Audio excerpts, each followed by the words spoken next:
night's long shadows have dragged you through time and across worlds to kneel here before my worm-eaten throne. I offer you now this one chance to walk away with your lives and your souls intact.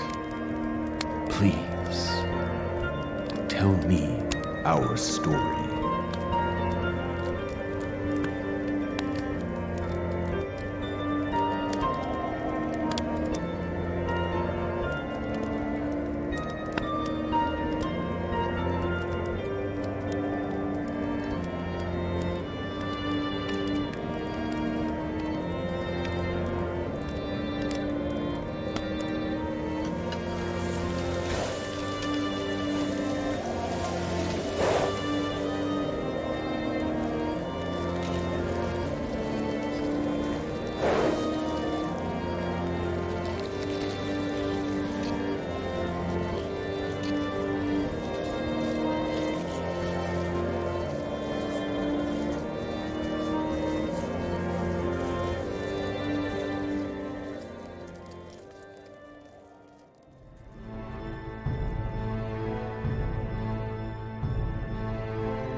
What ghost lies in the heart of a man or a woman that is not the phantom of their own making, the grasping revenant of an old regret? We see ghosts every day. We see them in the faces of the people we love, the people we tell lies to. We see them in the mirror, in our own faces, when we tell lies to ourselves. When our story is done tonight and we crawl into our beds and turn out the lights, our ghosts will be clinging to the ceiling, staring down at us. Everything we've done, everything we've been, everything in our life that haunts us. And next to them, beside them, the true ghosts, the dead things, they'll be staring down at us too, hungry for what we still possess. Life. Another chance to do better, to be better people, to tell a better story for ourselves.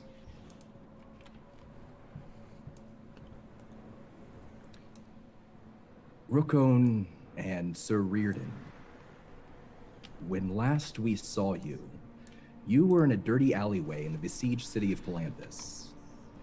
You, Rookone, had battled your way through with the invading force into the city's gates on the promise that your slavery would end if you survived the charge. You decided to use that freedom to fight your slave master Vlog, fight for your honor, your pride, fight for all of those years that had been taken from you, fight for every scar Vlog had inflicted upon you. Sir Reardon, Honorable Knight of the Crown, you were fighting for your very life. You'd fallen in battle to the Knight of the Black Rose himself, brave until the very end, but defeated. But someone Someone saved you. They dragged you unconscious into an alleyway away from the carnage that was taking place on the streets. Your only clue as to what happened: you awoke before the statue of a snarling draconian, its stony claws reaching down towards where you lay. And before you, at the statue's feet, was a belt and a dagger of intricate elvish design. You recognize these items. They belong to Lorana, to the Golden General, the hero of Vingard. Reardon, you stood to defend yourself against the draconian Vlog and two of his Minotaur slave fighters, and you cut down one of the slaves. Rook-Own, you charged to get revenge on your cruel master, and just as the melee broke, it was then that a great wave of shadow flooded down the street and into the alleyway, and both of you began to choke, to drown on that darkness. And there for a moment, you saw another figure. This was a black-robed human woman with golden eyes, holding a heavy book. And she was flying. She was flying through the shadow. And then she was gone, and so were you. Finally now, the shadows fade away. You no longer feel them choking you, smothering you. But you realize that you're no longer in Palanthas. You both find yourselves on your knees before a great fortress guarding a pass through gargantuan, snow-capped mountains. The fortress has an 8-sided wall that stretches up maybe 100 feet, with towers at each of the meeting points of the walls. The ironwood gate nearest to you is open, and beyond that gate, you can see an even taller tower within, set in the middle of a lush courtyard. You don't get to admire the scenery for long. You found yourselves on the brink of another battle. A horde of knights are charging past you, paying you so little heed that you're not even certain that they see you. Overhead, there's a swooping legion of gold, silver, and bronze dragons. They unleash hell onto the ranks of an enemy army, a charging horde of invading draconians. You begin to get your bearings, just as the battle's being met a few hundred yards away from you. And it's then that you see on the other side of you, standing between you and that open gate to the fortress, you've not come to this place alone. The draconian Vlog and the surviving Minotaur slave are here too. They look confused. Just for a moment, their eyes flickering, their heads jerking, trying to get a sense for where they are. And so we begin tonight's story.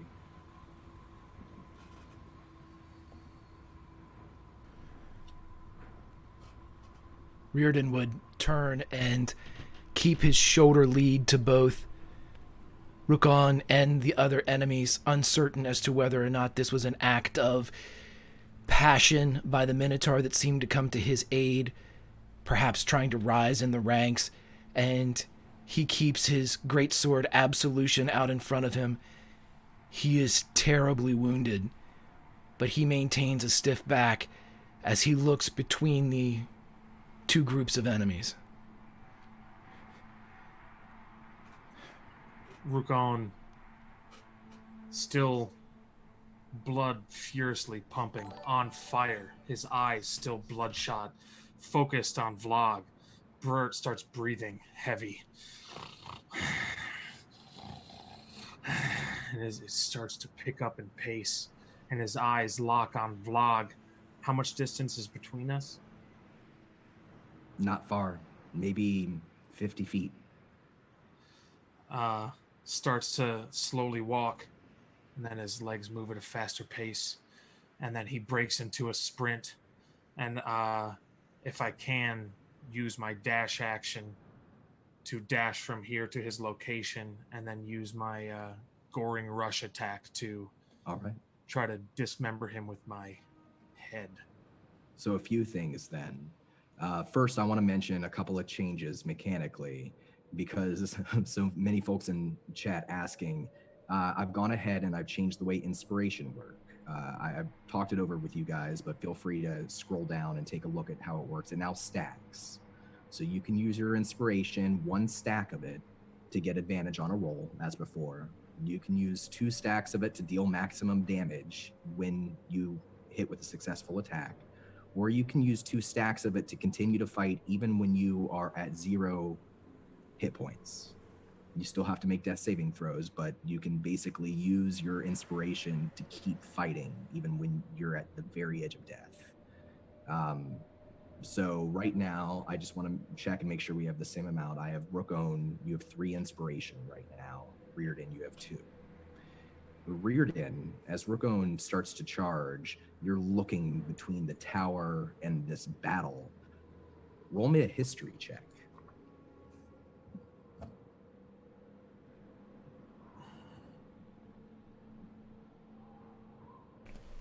It's a strong 5. Mm-hmm. You recognize the location. You don't recognize anything else. The context is still very confusing, but you're very familiar with this region. This is the High Clearist's tower.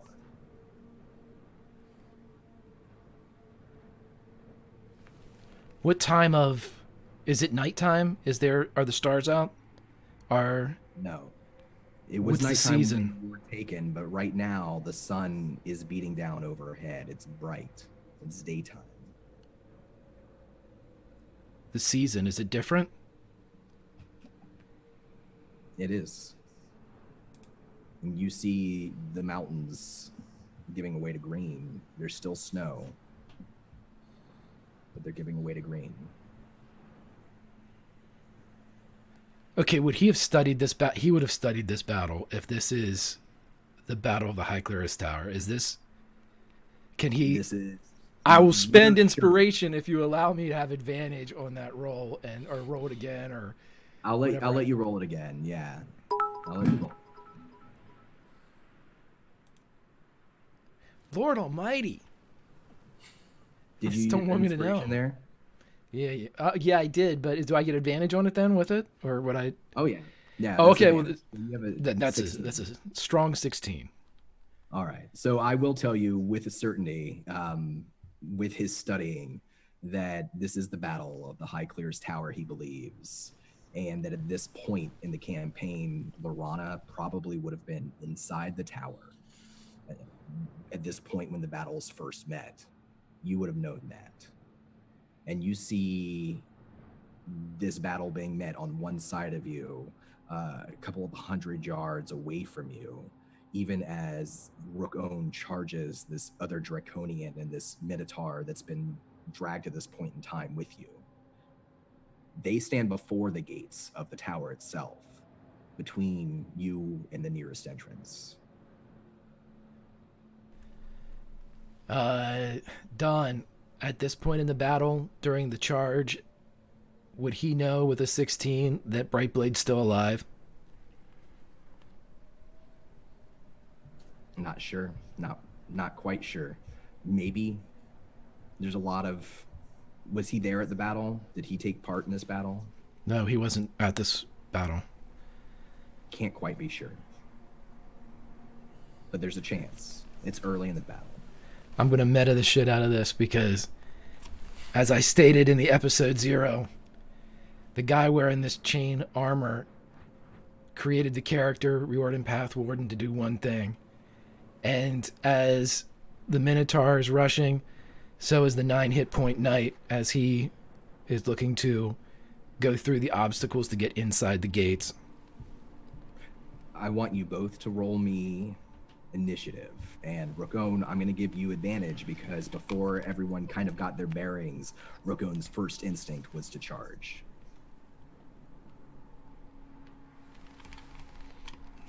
It's still pretty good. It's an unstrong 3.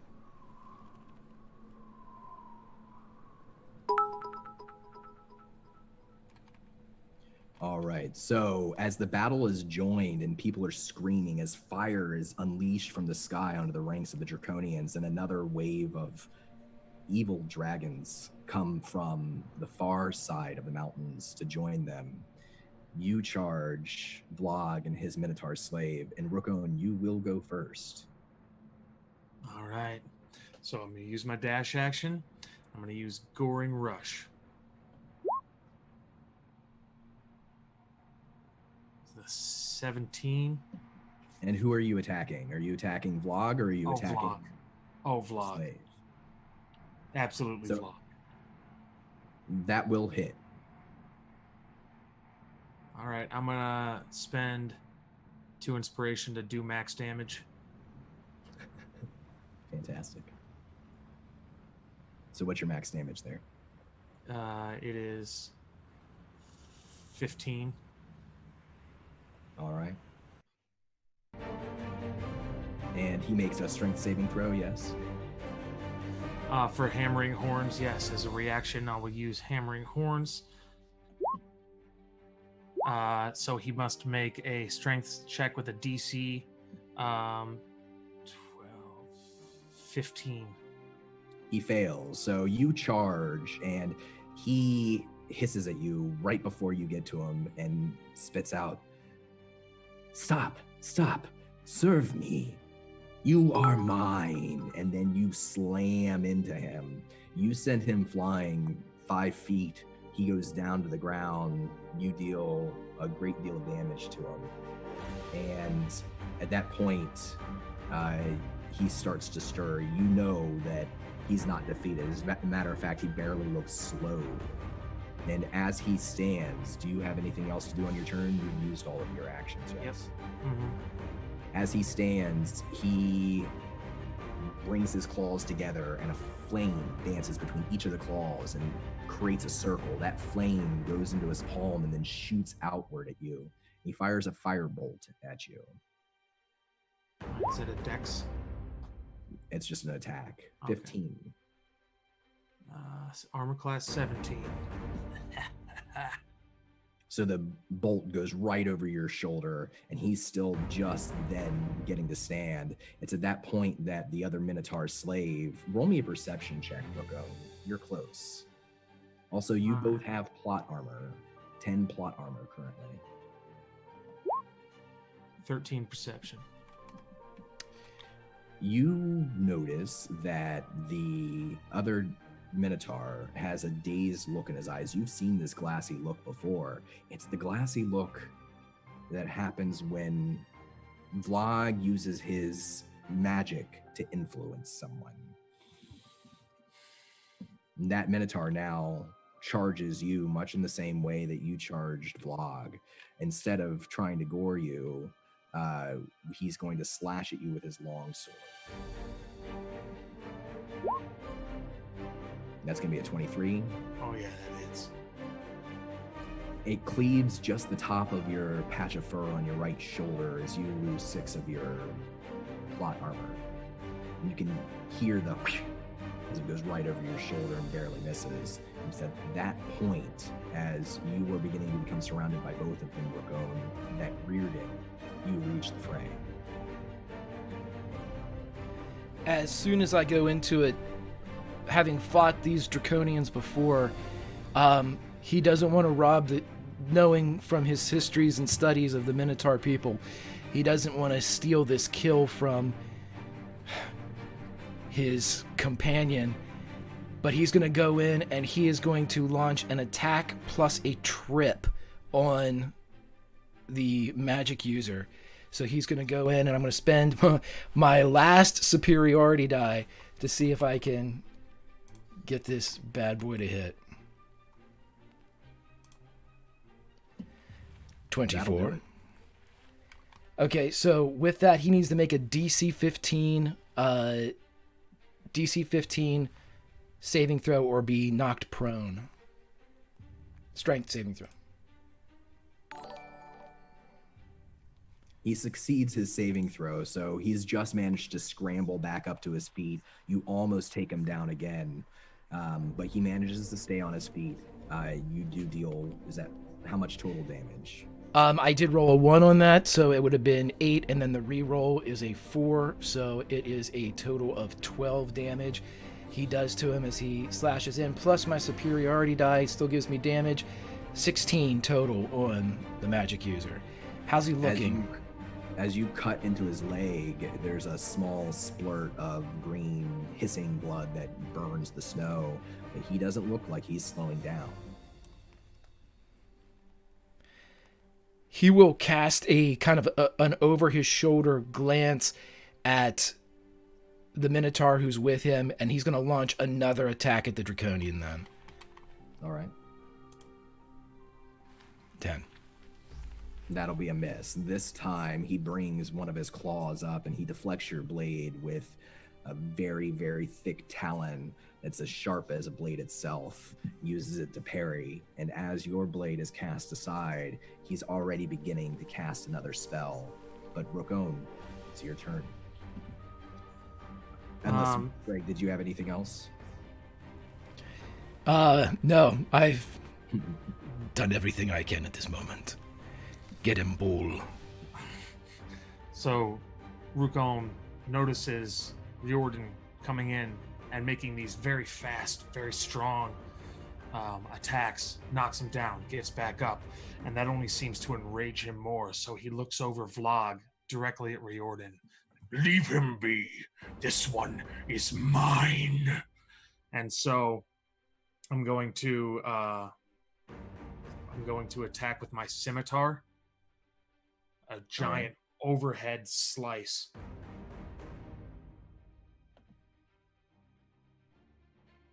And just like before, this time with his offhand, the hand that's not casting a spell, he parries your blade away with a strength and skill that belies an Auroch Draconian, a powerful creature. Gotcha. Okay. So then I'm going to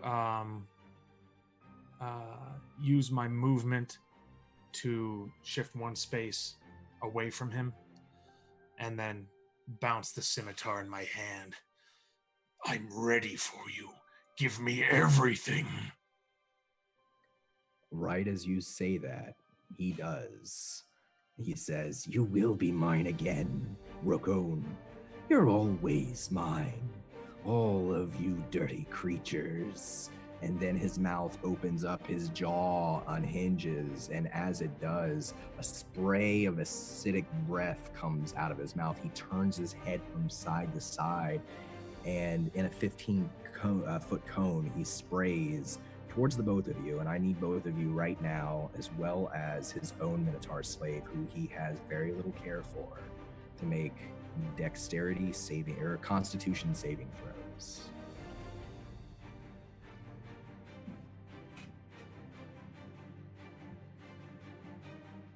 You all manage to withstand some of this acidic spray. It's about to get in your eyes, but you instinctively close your eyes.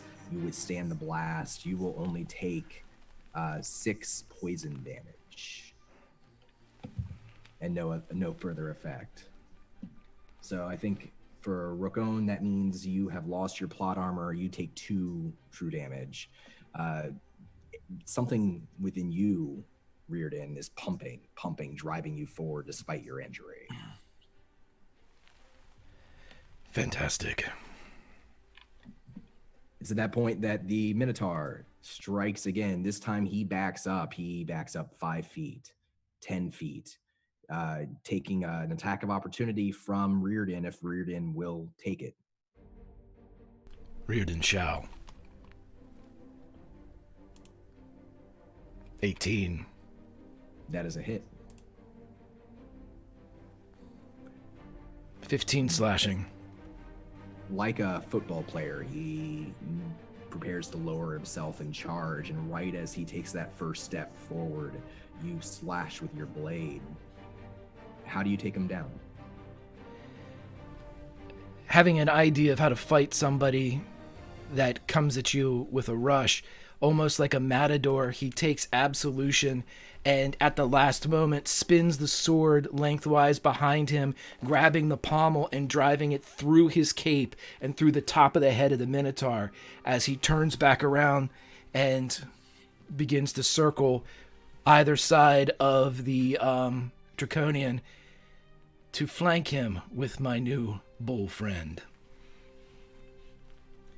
Right as you begin to move upon the Draconian after taking down the Minotaur, there's a crash and explosion from behind you as something ignitable has blown up in the wake of this battle of the dragons that are meeting overhead just hundreds of yards away from you. It's deafening. I need you both to make me dexterity saving throws to see if you can stay on your feet. I have advantage on dexterity saving throws while raging.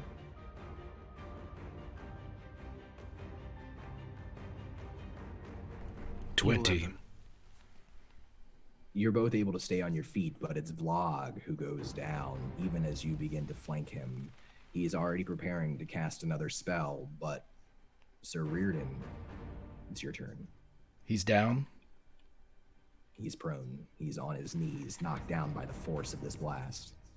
Okay, so yeah, he's going to take Absolution and try to, much like he did on a parallel with the Minotaur, he's now coming down as the line drives, as he's trying to just pin this creature to the ground. And having fought this particular type, he is preparing to get out of the way as well. So let's... You'll both have advantage on him with flanking and with him prone. That'll be a hit. And I did roll a 1, so Great Weapon Master. Oh, gives me a 6. So that is 16 damage as Reardon drives the sword into the creature, and he pulls it back up. How is the Draconian looking? At this point, he finally, as you've driven the blade through him, you've hit something vital, and you can see that acidic blood is spurting from somewhere in his torso. He's breathing a little raggedly, but he is starting to push back up. For the briefest of seconds, that 6 of those brief seconds will allow, he looks over at the Minotaur, pulls the sword from the stomach of the Draconian, and presents the Draconian and forgoes his second attack as he backs away to gift a warrior what they wished. And he cedes the fight. Rookone, as Sir Reardon steps back and you see that he's making a show of allowing you to do what you wish to do. Through your rage, roll me a perception check.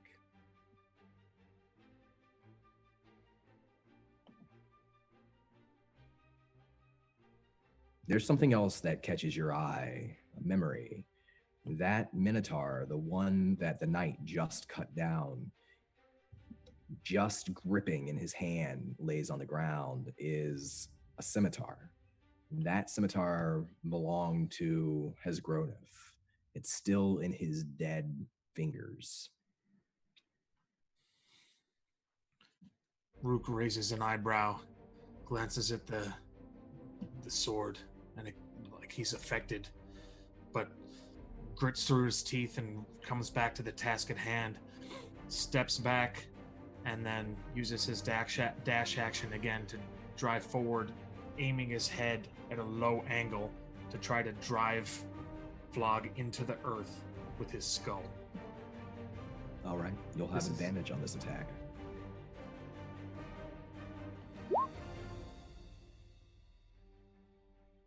Ooh.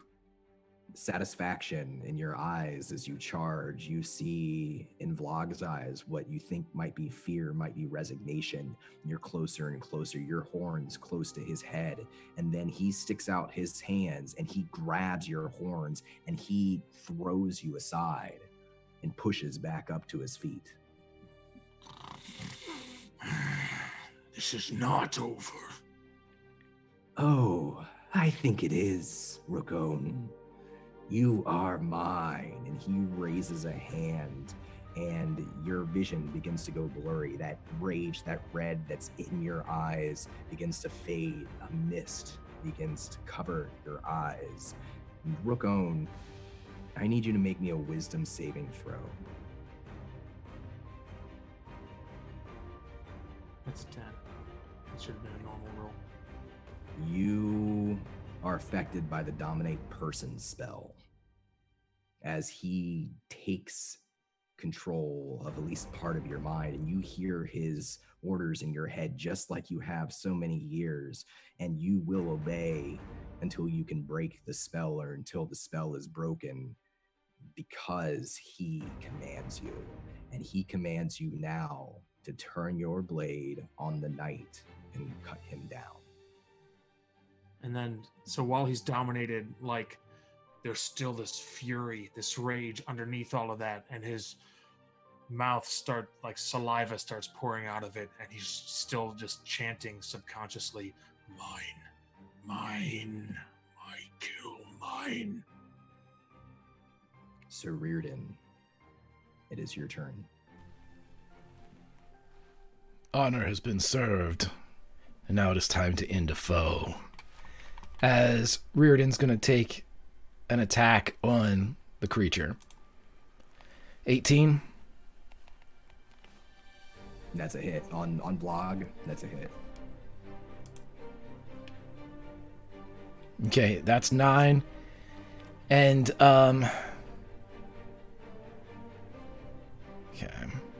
Yeah. As you... Or is there more to that attack?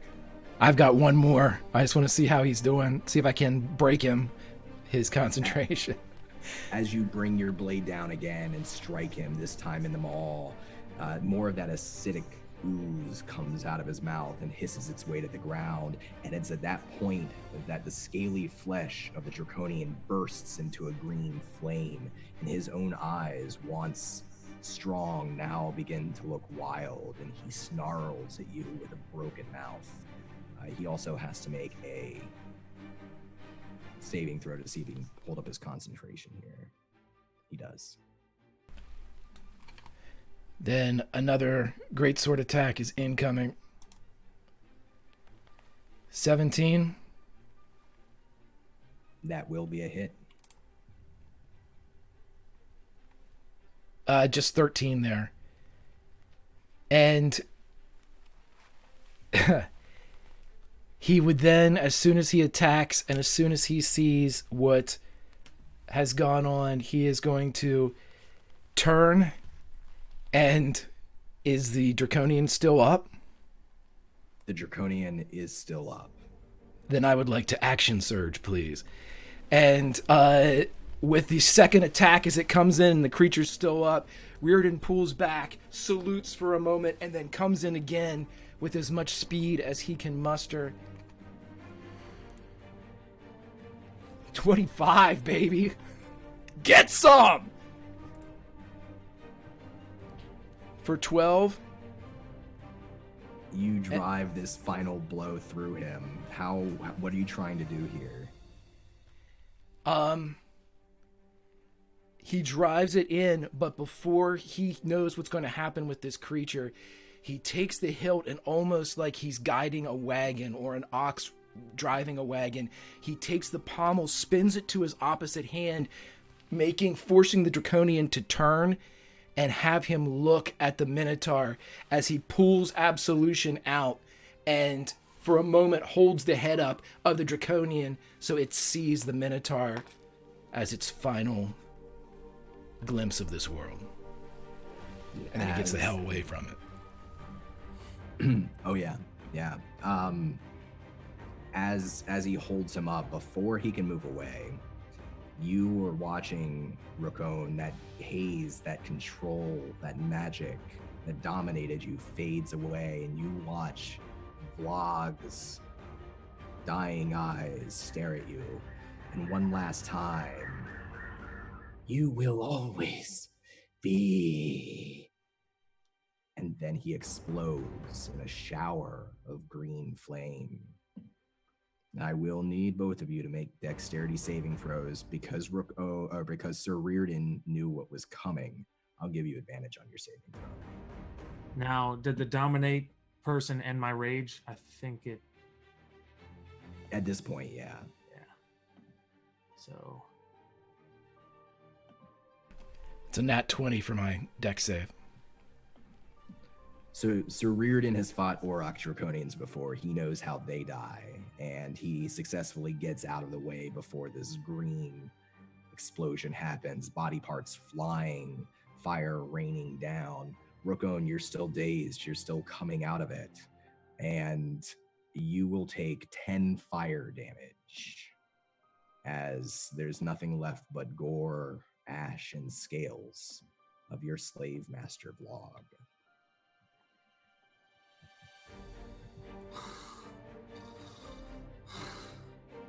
He's kind of getting his bearings. He's looking around. He's touching his flesh where the green flames have burnt him. And he's like, the red recedes from his eyes as he kind of, a new person looking at a new scene, and encounters Riordan in his armor with his sword, the pile of ash at his feet, and the slain minotaur. And then he raises his eyebrows. What is this? Where are we? We are at a battle. We must get inside. Stay close to me. I will let them know that we are comrades. Who are you? What is this at your feet? Your kill. Is there anything other than ash? Is there a skull? Are there bones? Is there like any sort of... Oh yeah. We can say that there's a bone here, a claw here, that blade gripped in the dead hand of the Minotaur slave is still there. Roll me perception checks as well. Okay.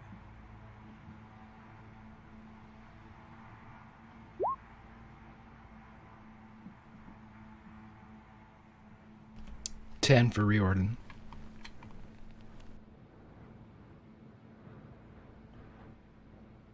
Oh, is that a 15 for Rookon? Yeah. Yeah. So you're able to find any piece of body part that you want very quickly. You find the blade quickly without having to spend a lot of time digging through dirt and snow and muck. Okay. So if there's any part of a skull or any sort of like distinctive vloggy thing, I want to take that. And then I'll grab the scimitar, take it with me, and then you find his eye socket, one of his eye sockets with the eye still attached. Yeah. Oh yeah. Yeah, I'm grabbing that. And then the scimitar, and then I want to approach Riordan. Knight. What do they call you? Sir Riordan. And what do they call you? Rukon of Clan Augurak. Well met, Rukon. Shall we run toward another fight? Do we have another option? I'm afraid not. Then let's ride. He will head inside the tower. You begin to move inside the tower. Up to this point, the battle has gone well for the knights so far. The invading Draconians have been pushed back from the fortress, but it's not over yet, and more Draconians are arriving. You can smell the odor of burnt flesh and scorched earth, the cries of battle lust of man and Draconian alike as they rage against a dying light. But then, Sir Riordan, something catches your eye as you start towards the tower to the gates, still some ways to go. Up above you, the skies are mostly clear. It's sunny. You see exploding from a white cloud, a great, vicious-looking blue dragon mounted by a rider wearing ornate blue armor, wielding some sort of long spear.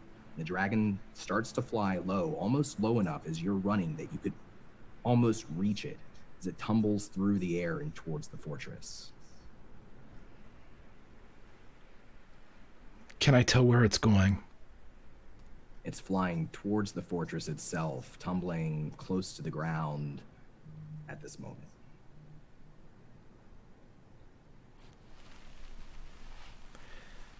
He would know who this is.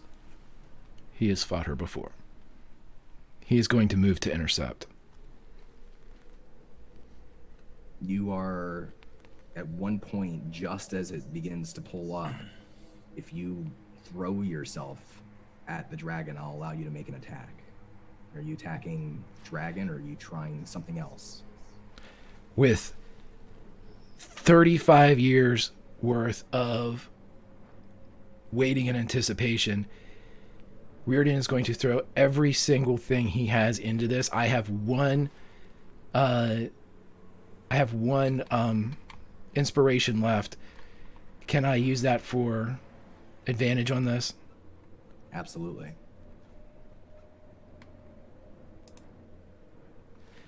Nat 20. What are you trying to do? Get its attention. And if I can, take a toe. It begins to pull up a moment before you reach out and swing your blade. And you do, with a heavy downward swing of absolution, manage to take one of the beast's toes clean off. It sprays a cold blood, a black blood, into your face, and it screams. For a moment, the rider wielding that long spear looks over their shoulder and down to you. But then the dragon pulls up. Its tail crashes into one of the walls of the fortress and knocks a portion of that wall forward and down. Do I have a chance to yell something out? Absolutely. Though it is beneath him, he knows one way to get its attention if violence will not work. And so he yells at the top of his lungs, "Whore of the half-elven!"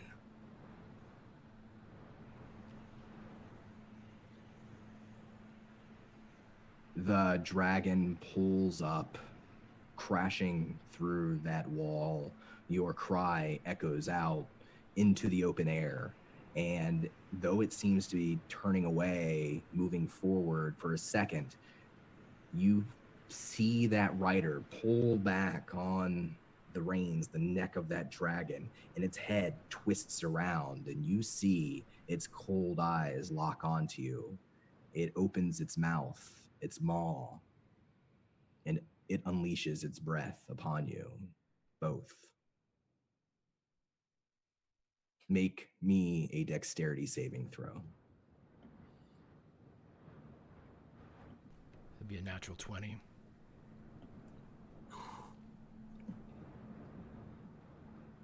Rookone, you will take 26 cold damage. Reardon, you will take 13 cold damage as you manage to mostly shield yourself from this freezing breath. Does that take either of you down? The plot armor, I would ask about. Right. So at this point, let's see here. I had one coming in, and I received 2 in this session. So In the session, yep. So how much total damage have you taken so far? 6, and this would be 19 total. 19 total. So we'll say you have plot armor still. I'll say you have a flat 10 plot armor still, as you expect this reaction, and you are able to. What do you do to protect yourself from the breath? Since the wall is coming down, he would almost dance behind rubble as it hit, the frost catching the end of his cape, as he would turn, looking at the eye, looking at the sky, knowing full well, however, not able to, he is not a scholar of anything other than military tactics. He knows where he is, he knows when he is, and somehow he has reached a certain point of this battle, and he knows that every second that he can distract this thing could potentially win the war sooner. And he is just moving behind the boulders. And how do you feel, Don, about giving plot armor to people? Like between players? I I would say in this instance, since you got 2 stacks in a row, which we don't normally do, I would be happy for you to give your full 10 stack of plot armor to Rookon in this case. So what You'd he have would to do give is, all. yeah, he's going to give his a whole stack to Rookon as he would know what's coming and grab and kind of not tackle but dance away as much as he can with the Minotaur out of the blast. So Rookon, with only taking 16 cold damage instead of 26, how's Rookon looking now? 23. All right. The dragon turns away after blasting, and it hasn't stopped flying. It's moving upward. The dragon and its rider flying directly towards the top of the tower, the highest point of the fortress. There at the top, the light of the sun reflects off of gleaming armor. And even from this distance, you can tell that there's another figure there at the top of the tower. An armored figure. I'm running as fast as I can. I clearly don't know what's happening, but I recognize something is happening, and I'm following him, like within 10 feet.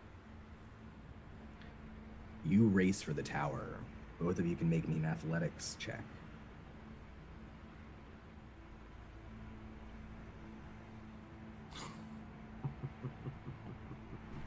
Dirty 20. You're able to outpace Rookon and leave him behind if you so desire. I have to go, man. I'm running as fast as I can. You are quickly approaching its front door. And meanwhile, overhead, the dragon and rider circle the peak of the tower. If this close, if you were to squint up there from the base, you can see that there's an armored figure, maybe a knight up there. You see a battle. And that figure strikes several incredible blows as the beast approaches that peak of that tower. And the last of these blows sends the dragon and rider spiraling downward beyond the wall, vanishing from view. I'm still running to reach the top. Still following. Make me one more athletics check, each of you.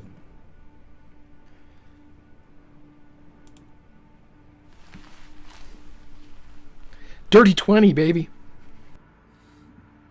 Sir Reardon, you reach the front doors of the tower. Large, double wooden doors. Do you swing them open? Are you going to run up the tower? Is that your aim here? The entire time he is yelling out his name, Knight of the Crown. Everything to identify himself as a knight as he opens the door. Hoping there's not an attack waiting for him on the other side, but he will swing it open. You swing the door open, and as you run through, not stopping, not hesitating, you run into a circular room, a room filled with mirrors. Overhead hanging, lighting this dim room are chandeliers covered in cobwebs. This is not what you expected. Rookon, you're catching up and you can see him run into this room. You can see the room sort of in the edge of your vision. Both of you can see what happens next at the top of the tower clearly, as though it was in your mind's eye, as though you were looking down from a bird's view. For a moment, the sun-drenched sky is empty, and then the dragon bursts up over the tower, the edge of the wall, its horrifying scream splitting your eardrums. The knight above, defending the tower, staggers, choking on the dragon's breath, but he manages another slash of his sword. The blade strikes true, strikes the dragon's maw. Black blood rains down, raining on you, Rookon, from above, spurting from the wound. And again, the dragon roars in fury. It's then that the blue-armored rider, the dragon High Lord, raises their long spear, the weapon flaming in the light. And leaning down, they thrust it deep, piercing the knight's armor, flesh and bone. The night is Sturm's sun shatters.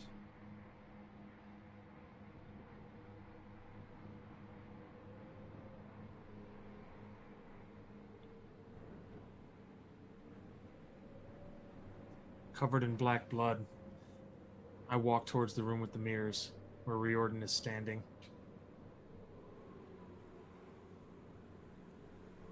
You both find yourself in the room.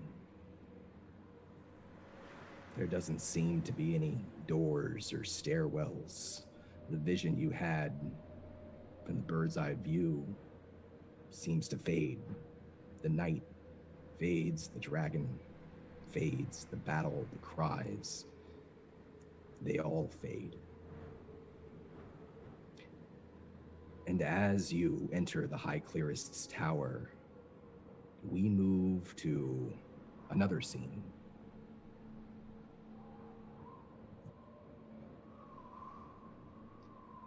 Hello, Kiana. Thank you for being here tonight.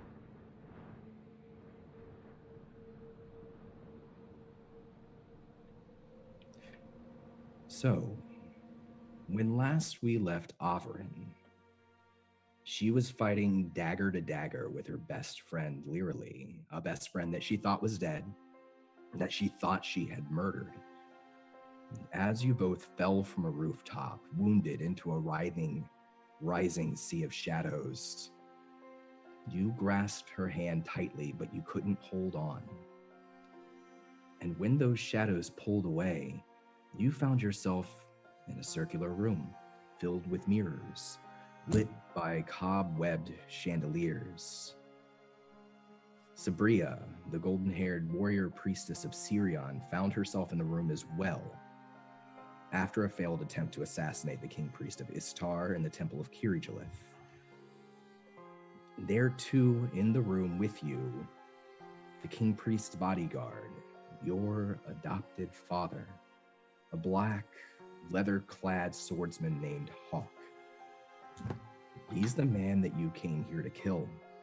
He holds an ivory-hilted rapier in one hand, and his other hand is wrapped tightly around a bloodstone pendant, a pendant that you've never seen.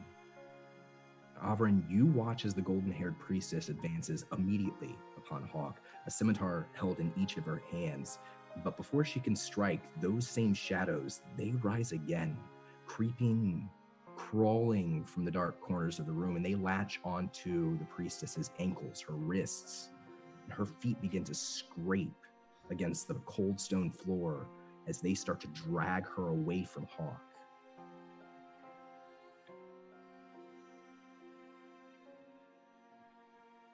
I'm not paying much attention to the priestess. I saw her in the company of the procession, but I don't know her. The one person that I do know and I care about is in front of me. Right in front of you. Hawk's voice echoes out again inside your mind, that familiar and haunting voice that you grew up with and you've known for a very long time. Ah, Averin, I always knew that you'd end up here with me. Can't say the same, Father. Well, you're young. There's so much that you don't know. Don't you fucking patronize me. Ah, there's my daughter. I was worried you weren't the same, that maybe you'd lost your fire.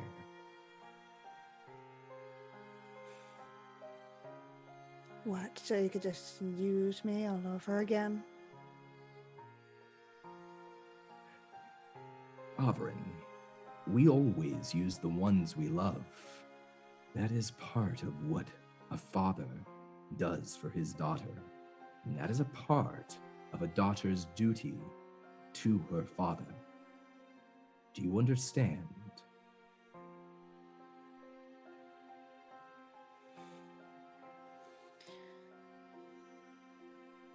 When I left, I was no longer part of the family.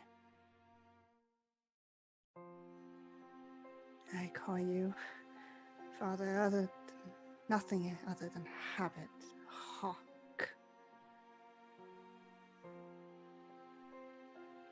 Roll a perception check for me.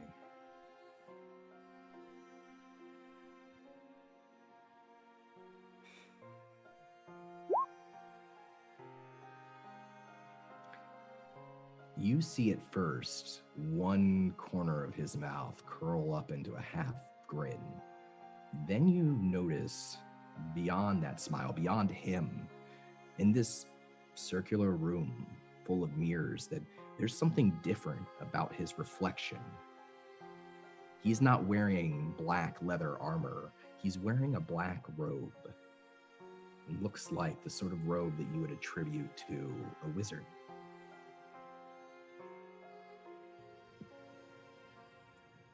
Interesting.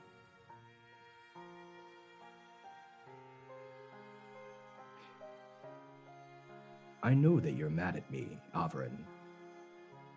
But you're here now, and we have plenty of time to make amends. Come, let me show you what I have in store for my family.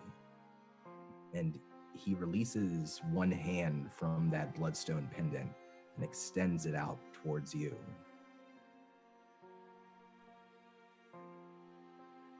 It's not too late for you and I.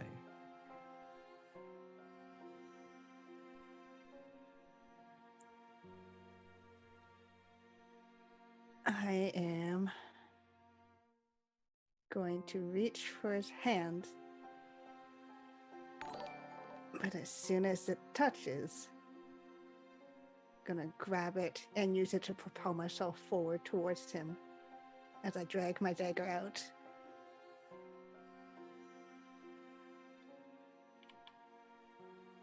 At this point, I will allow you to roll initiative with advantage.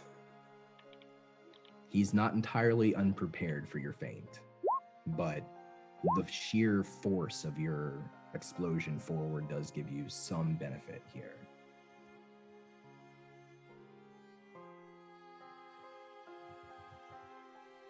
So, as you move forward and strike, he just simply steps back.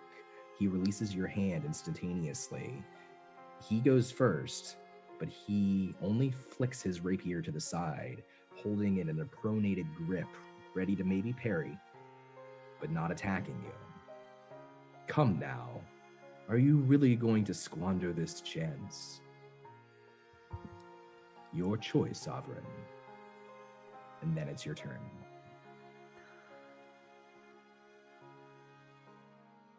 It's just him. I've been planning for this moment for years. I'm not letting go of this chance.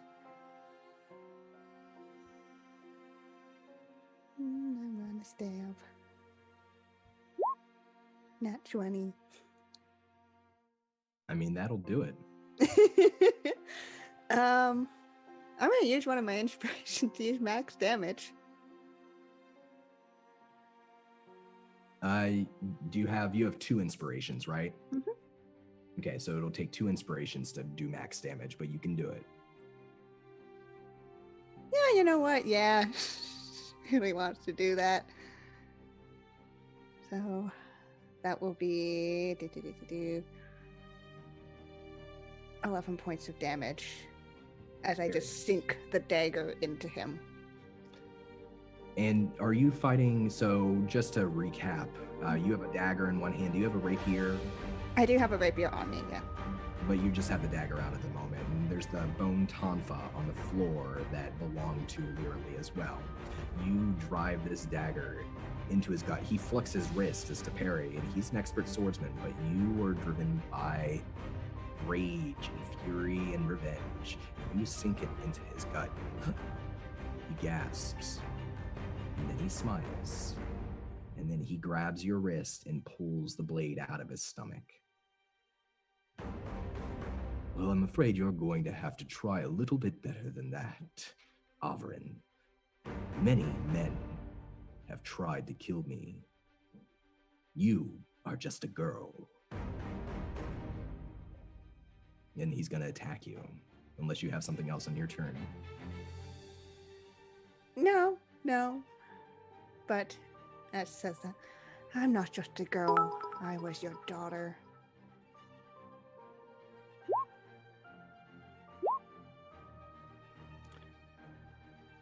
All right. What's your AC here?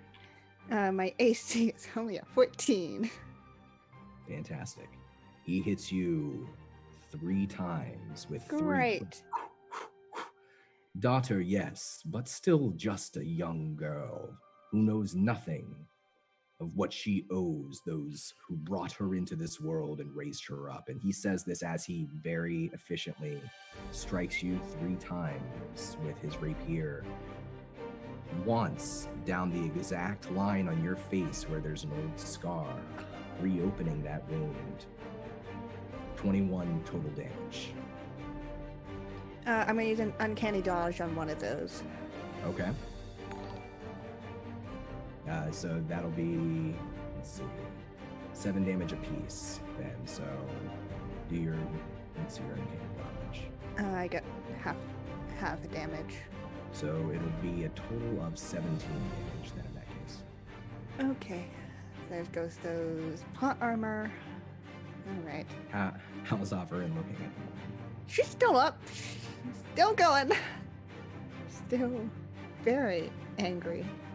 And everyone just got inspiration. Just as a heads up, I saw that come in the chat. And he stands there, extends the tip of his blade, taps it against the cold stone floor, and says, "Are you ready to give this up? We can continue this if you'd like." It's your turn. Where's the Tonfa? It's How right far at away? your feet. It's Yeah. right at your feet. I'm going to pick it up. My offhand.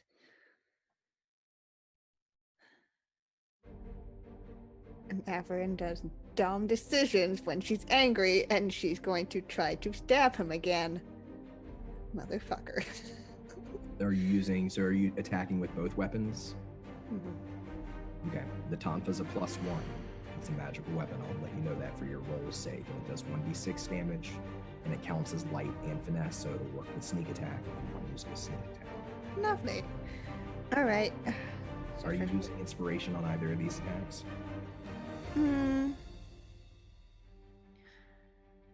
Let's use inspiration on the Tonfa. All right. So the daggers 11, and let me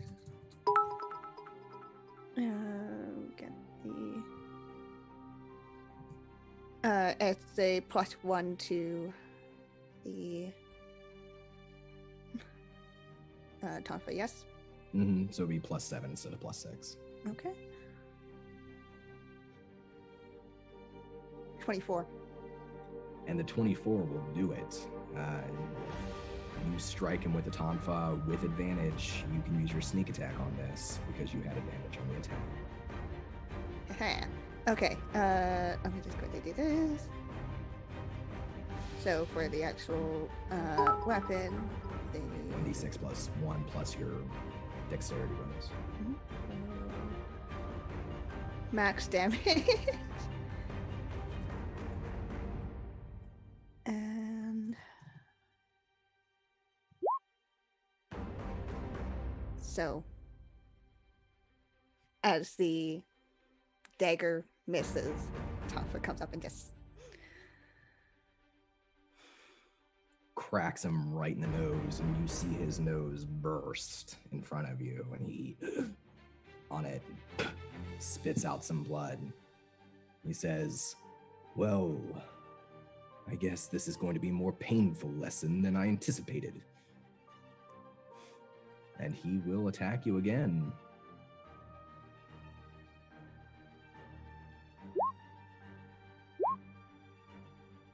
Lowest is a 12. He's got a 19 and a 23 as well.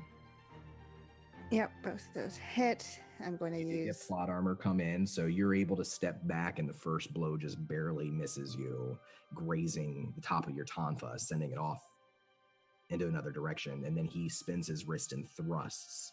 You will take a total of. Are you using uncanny dodge as well? Yep. Yep. So that'll wipe out your plot armor as the second blow entirely misses due to your uncanny dodge.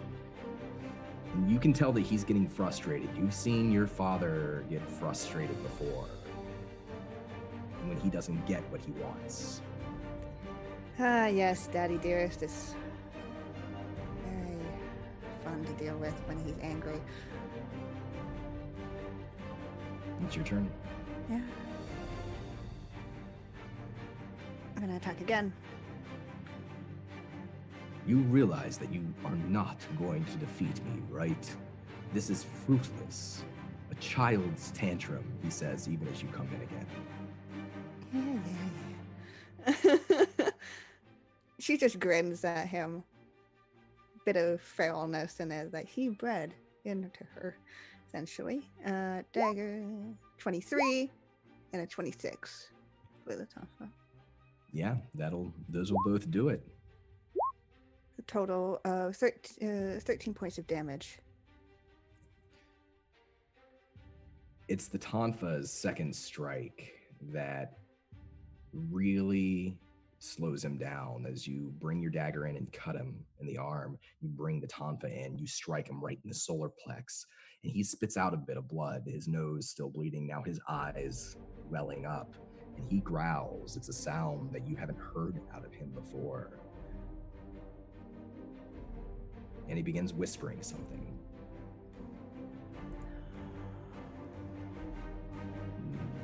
Those whispers grow louder and louder in your ears.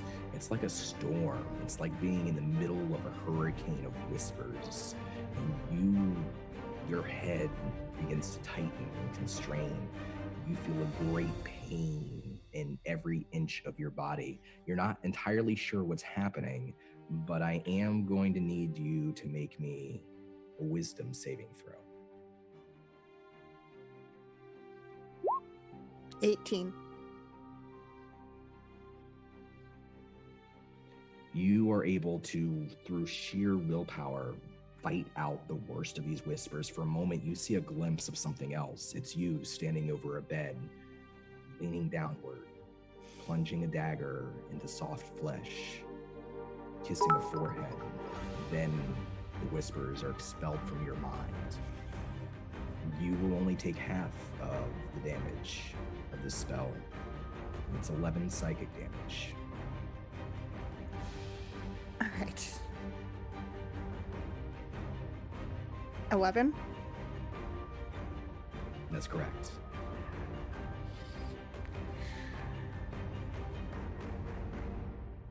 I go down.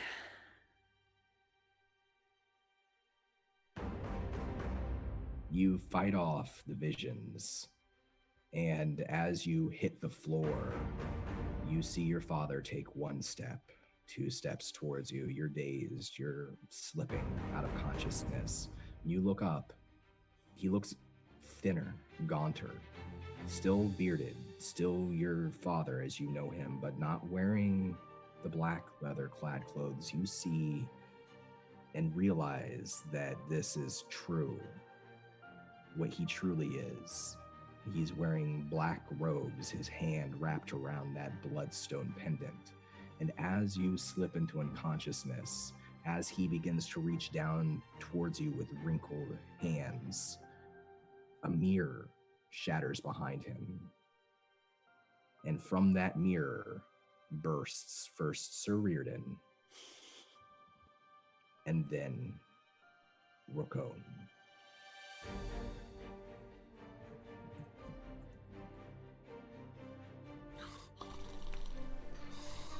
You see, as the two of you have entered the room, just witnessing the death of this knight on the top of this tower, just witnessing the battle and whatnot fade away, you hear the crashing of the mirror behind you, where a door was a moment ago. And before you, two figures emerge out of the shadows of the room that weren't there a moment ago. A young, badly hurt woman laying on the ground, and a black leather-clad figure wielding an ivory-hilted rapier, reaching down towards her. Stay your hand. Back up. He begins to circle to the right. You better listen to the man in the armor. His back straightens. He turns towards you with a small pivot of his foot. It's effortless, really, but Reardon, you would recognize it as practiced. He flicks his wrist. He holds his rapier. And he smiles. Welcome. I thought you would get here sooner. Don't worry. She's my daughter. I only intend to take the great care of her. What is this? Where are we? Where do you think we are? His robes. Milady, are you okay? He won't take his eyes off the man, but he'll yell it down to the figure on the floor. You are able to respond. You're not able to stand. You're not sure if something's broken. I do want you to go ahead at this point, Kiana, and roll me a death saving throw. All right. Nice 18. one success. Yep.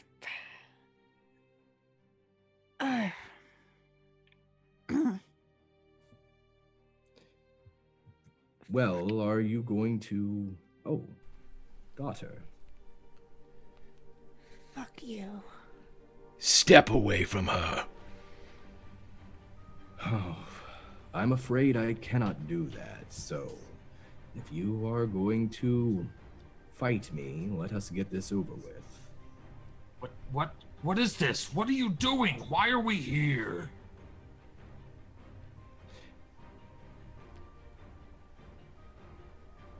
There are many things happening right now, only some of which I understand, and none of them which I intend to share with you.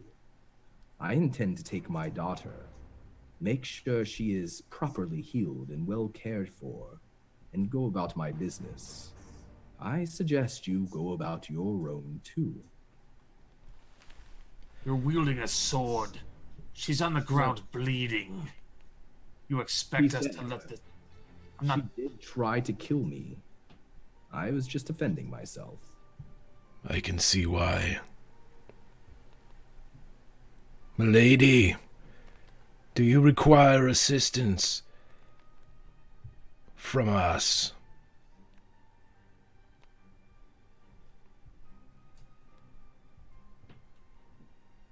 Happen who is still stunned on the ground. Says, help me kill this fucker. Well, and he brings absolution up to his eye. It appears we have an answer.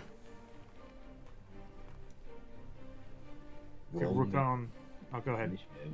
Yeah, no, roll me initiative and then let's go for it. Hey, did that trip take 10 minutes by any chance? Nope. Whew, 9 hit points still. It's a strong 5. Mm-hmm. Do you have any weak rolls? Or all your rolls, no matter what they are, strong? It's an attitude, bull. Just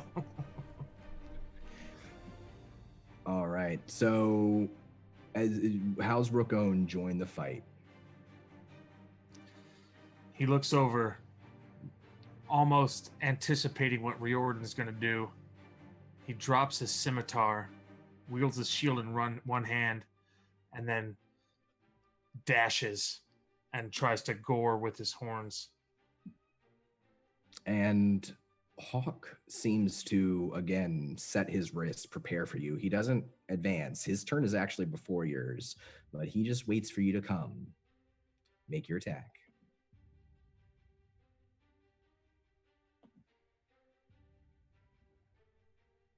Only meant to do one. Mm. He deflects your horns with a turn of his wrist, uses his expert parry reaction, and now he will have advantage on you on his following turn. That's next turn. In the meantime, Avrin, I need you to make me another dexterity saving throw as the bull crashes into the ground beside you. Dex? Death. I was like, that's a 2. You will suffer one injury as well once this is all over if you survive. You now are no longer able to speak. Something is wrong. Something is broken inside you. Greg, it's your turn. I believe it or not, I actually have one superiority die left because I forgot my feat I had taken. Wow, this is. I'm gonna try to trip super fun guy here again, and he's going into attack. 16. 16 is a miss. He's going to attack again. How about a natural 20? That'll do it. Good. You flex your first blow, and on the second blow, even as fast as he is, you're able to power through. What do you do here? He'll take the scimitar down with the pommel again, working absolution, this huge great sword that he wields with two hands.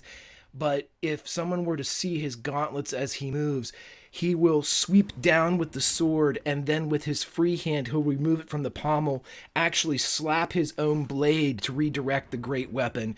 And as he brings it down and frees up a moment, he takes the backhanded swipe from tail to tip and just rips the great sword up from the toes forward like an uppercut with this great sword.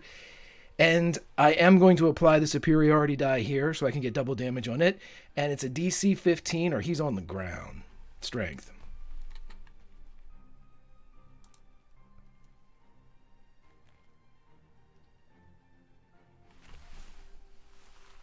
As you bring your blade across, you catch him off guard. He's still smiling. He's still smug.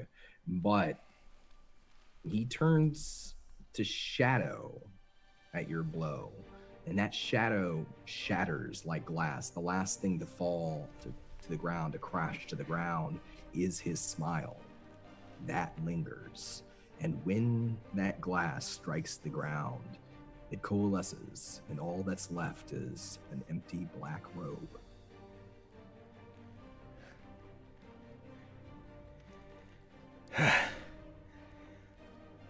He will immediately check on both Rukon and this new person to see if they require anything, and he would immediately probably ascertain that the lady's in trouble, so he would go to her. Is there anything I can do? Absolutely. You can, after the battle's done, you are able to stabilize her. So she no longer has to make death saving throws, but she will suffer from an injury. For Avrin, that means 1 level of exhaustion and half your maximum number of hit points. Until you are able to take a long rest, get rid of the exhaustion, and take another long rest to get rid of the injury. Rukon kind of recovers from his charge, turns back and sees what happened. Sir Knight, you are quite skilled with the blade. Paladine walks with me tonight. Thank you, chat. What of the child? She is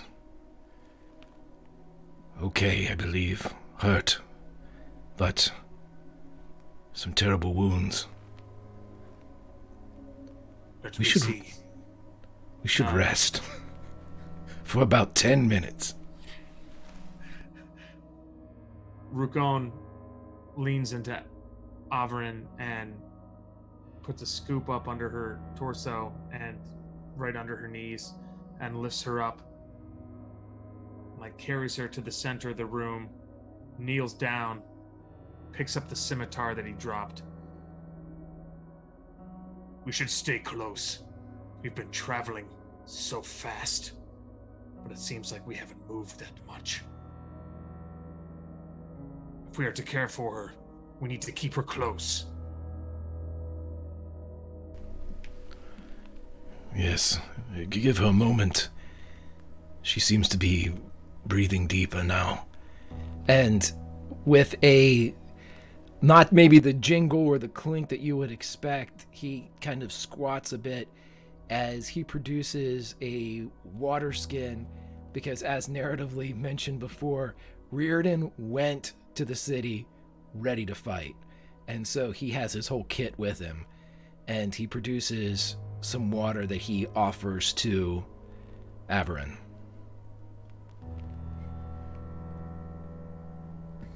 So for the first couple of minutes, Averin is still very unconscious.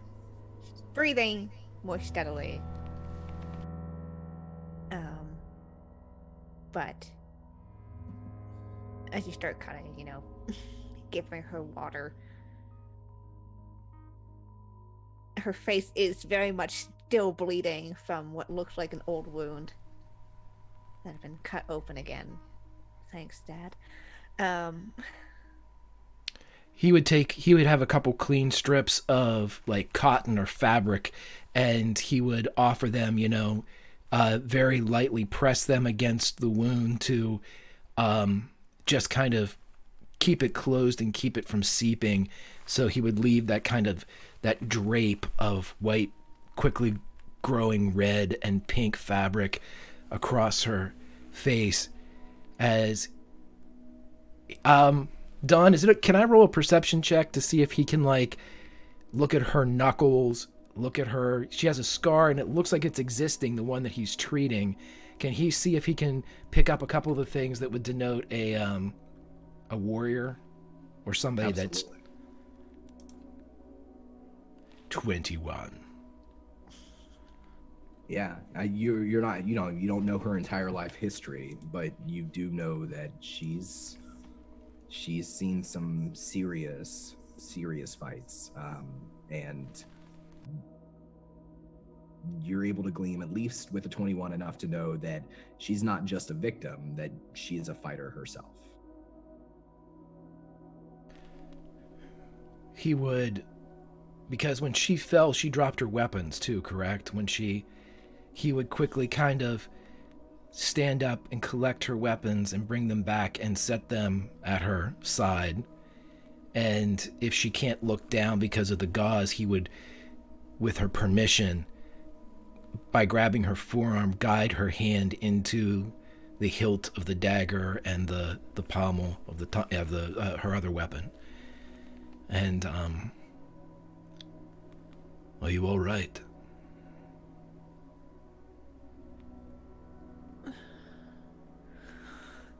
And Everett just sits up, immediately, almost as instinctually, grabbing the weapons, pulling the dagger up as if to point it at you.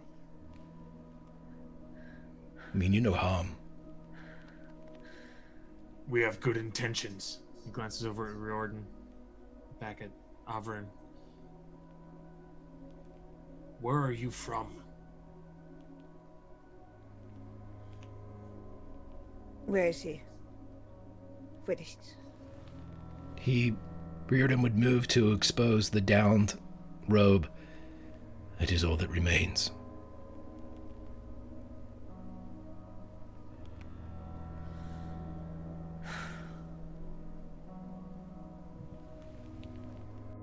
Slowly puts the dagger down.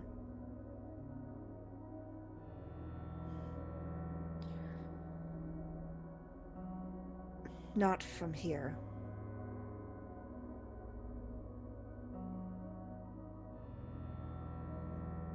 Neither are we. Where is here?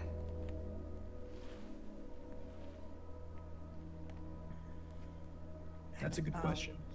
You can all roll me perception checks if you'd like. 14. 13. One. You do have gauze in your face. You do. It's been. I do have a gods and blood all over my face. It's real hard to see.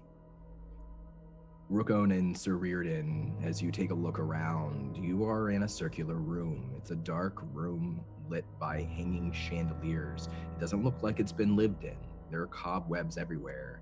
There are mirrors along all the walls, a series of standing man-sized mirrors. The one you crashed through, or the one that you stepped through, depending on your perspective, is no longer broken. It's there. There are no doors. There are just mirrors. But what strikes you immediately is that your reflection isn't in all of the mirrors. In fact, each of you only sees your reflection in one of the mirrors. Rukon looks down to Everin. Can you stand? Yeah, I should. He gently sets her down, tilts her up so her feet are on the floor, and as he sets her up, gauging how much weight she can put on her legs, he tilts her up. And then he turns around and goes to look at one of the mirrors that he can see himself in. And he walks closer and closer, and for the first time, he sees the scars that are all over his body and the disfigurement from the years of torture. And he almost doesn't recognize himself, and he reaches out to kind of touch the mirror, try to make peace with the image that he sees. And then his head sinks down. Rookon, you see yourself in the mirror for the first time in a long time. What you've become, how you've changed. And as your head sinks down, you're standing there in front of that mirror. You feel a breath on the back of your neck.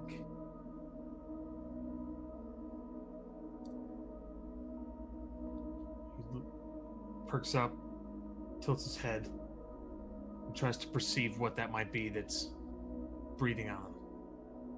You see nothing behind you. You don't even see Sir Reardon or Averin. But you do see in the mirror, over your shoulder, a figure. There in the reflection just behind you in the mirror, a man wearing a white, beak-nosed mask. I tilt my head, raise my eyebrow, dumbfounded, and slowly approach. You step to the edge of the mirror, maybe thinking you can step through, but when you touch it, it's a mirror. It's hard. The figure tips a wide-brimmed hat towards you, and then on its side of the mirror turns and begins to walk away. Wait! Who are you? Where are we? You feel that breath on the back of your neck again. We're lost. Help me, anything. Roll me a perception check.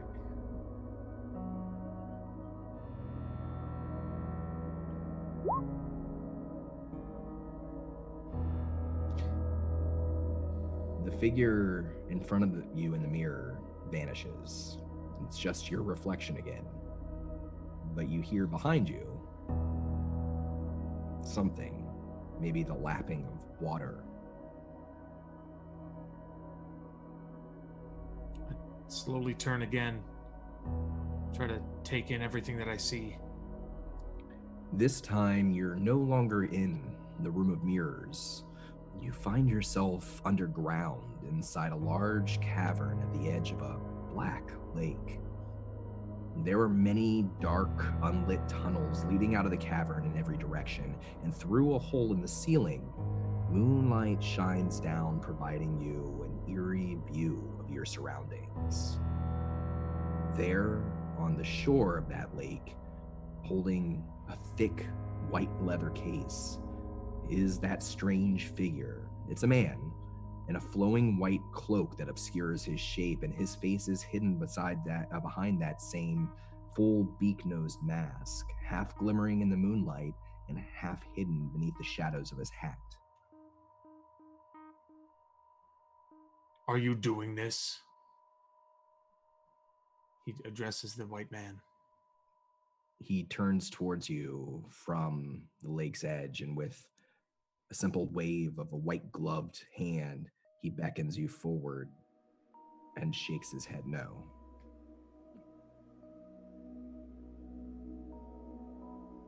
He looks around, peers again at the man with the beaked mask, slowly walks forward.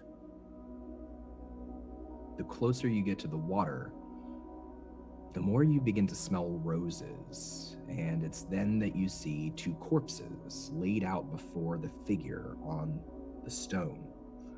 The corpses are very distinct. One is a dead man whose legs are locked in some sort of walking brace. The second corpse is not human. It's a large, muscular bull. And it's then that you realize that the feet of the dead man have been entirely flayed off, the soles of them, and that the hooves of the bull have been almost surgically removed with very clean cuts. And he continues to wave you closer, holding his leather case. What is this? A mockery. Rokon, this is no mockery. This is charity. Come. Charity? How is this charity? These two, they were dead, and now, in their death, they will give hope for the redemption of another.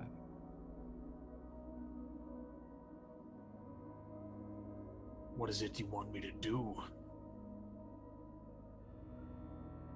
Well, I want you to tell me, how has it felt to be chained and wearing a mask for so many years now, to be unable to truly walk the path that you were meant to walk? And even though he's masked, he's very expressive. His hands move with an almost elvish grace. Chains.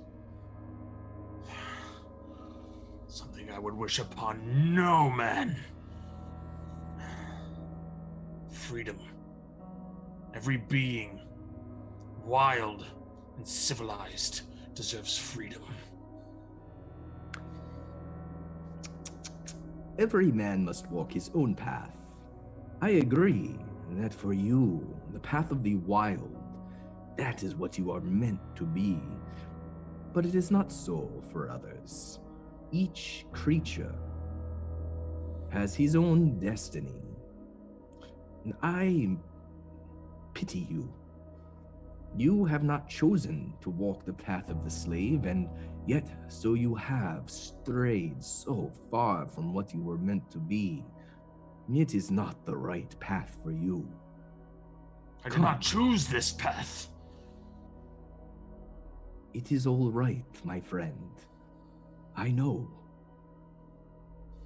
I want to show you something. Look here, in the water. He takes his eyes off the white man and puts his gaze to the water. He continues to speak, and as he speaks, the black, almost shadow-like substance, it's not water, you realize, it's something thinner than water, begins to ripple and change, and he says to you, "The last time you made a true choice for yourself, I want you to see what phantoms it has wrought." And as you stare into the rippling black, you see another place begin to materialize beneath its surface. It's a vibrant hillside, lush with green grass and many, many white rose bushes. The hillside is also lit by moonlight and swarming with lunatics. Lunatics young and old, kender and human and elf. And they speak in mad, made-up gibberish tongues with smiles so wide that their lips are cracking and bleeding. They scurry along, talking to each other while they work, moving from rosebush to rosebush, where they carefully, the most careful they do anything, pick white roses and put them into simple wicker baskets. What is this? Are they free? Are they doing this on their own accord? Are they ordered to do this? They're just picking flowers. The white figure nearby you does not answer you, and if you glance over your shoulder, you'll see that he's no longer there.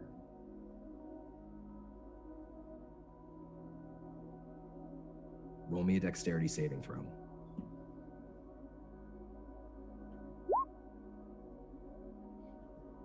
The shadows reach up, snatch out like grasping limbs, grabbing your arms, and you feel yourself being pulled into that black, and it feels like it felt before, where you're choking, drowning for a moment through the black, and then it's over, and you fall to your knees, kneeling at the top of the hill that you just seen. There rises before you a kingly tree, an ancient oak wood, and beneath its canopy, you see a minotaur. It says Gronoth, staring off vacantly down the hill, and laying down in your friend's lap is a hideous creature with a bald, misshapen simian skull, with the high cheekbones of a noble elf, but open, oozing sores that cover most of his visible flesh. Hazi, is that you? As Gronoth mumbles something beneath his breath and touches his hand to his face, but continues to stare vacantly down the hill to where the lunatics gather white roses. The creature laying in your friend's lap begins to stir. I approach and I try to touch Hazi on the shoulder, kind of. Haz, what are you holding? What is this? As you get closer, you can get a better look at this creature, this beast, and even laying down, you can tell that the beast is tall, taller than any man you've ever seen, and he is starvation thin. Stringy hair covers his entire naked body, gray-white, except for where dirt and feces has matted it down to his flesh.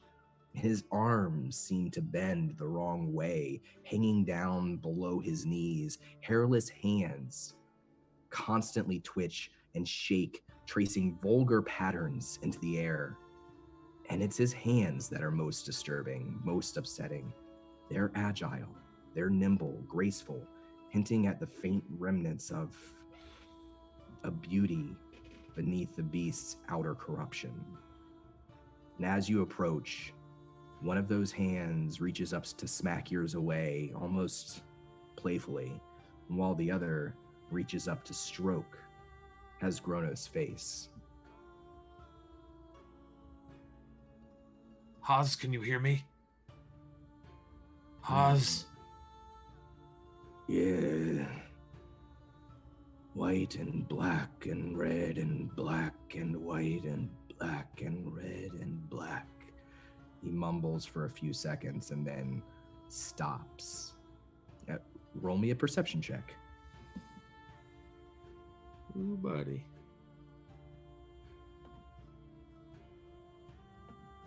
It's at this point, and you didn't notice it as you approached, as you were spending your thoughts and your energy on his Grodeth, that you realize that all of the lunatics that were down at the bottom of the hill are now up with you, encircling you at the top of the hill, gibbering madly. Haz, I need you. This is not the time. Put that thing down. What is this place?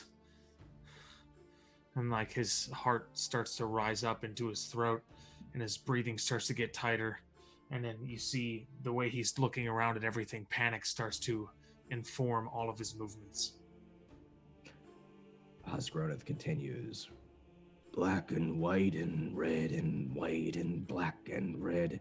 And you see then, as he stirs just enough so, moving one of his feet upward, that his feet have been stitched. There's a layer of pink human flesh, a soul that's gray and pink at the bottom.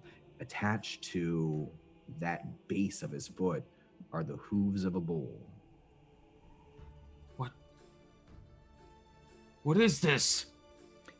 Suddenly, the beast rolls up to his feet, stretching up almost to his full height, and he wraps his slender fingers around a black, fire-blackened steel necklace where from the necklace hangs 13 human, elf, sentient ears. And the beast grabs one of those ears and whispers quietly into it. And all of a sudden, the lunatics scream as one, and they turn and they rush back down to the bottom of the hill. What have you done? Where is this place? What have you done to my friend? This place is my garden, Rukon. How do you know my name? Welcome here. Oh, I know everything about you. At this point, the lunatics have stopped gibbering beneath you, and they've gone back to just very calmly picking white roses and putting them into wicker baskets. Why am I here? My brother wanted to show you something. Look, it is your friend, Hasgroneth. He broke a promise. He promised to himself never to forgive the friend that betrayed him, the brother that stabbed him in the back. But being a slave for so many years has made Hasgroneth weak, his heart too capable of forgiveness. And all creatures here that break their promises, they belong to me. No. He belongs to me. All I've ever wanted was his forgiveness. And you stand before me, wanting to take this away from me? Your friend is safe here with me, safer than out there. After all, what is safer than being in the care of one that truly hates you, who is disgusted by you? I hate all of these creatures, and so they are very safe with me. So why did you bring me here? You wanted to show me this and spit in my face. No, Rokon. I had a question for you. What promises have you broken? Enough of them. What is it you seek? Do you want to punish me? I do not punish. I care for my garden. But soon enough, I think you will be but another rose to be plucked. Just like his Groneth. I would rather die than spend my life here picking your flowers. You filth. Have some honor. Honor is a lie we tell ourselves. Honor, a wee little way to break a promise.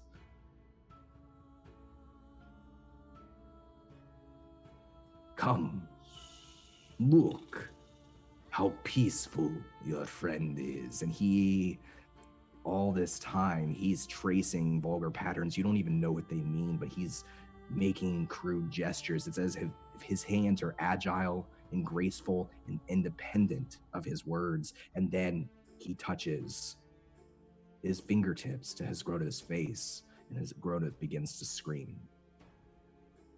What are you doing? Stop that! Leave him be! He stares at you.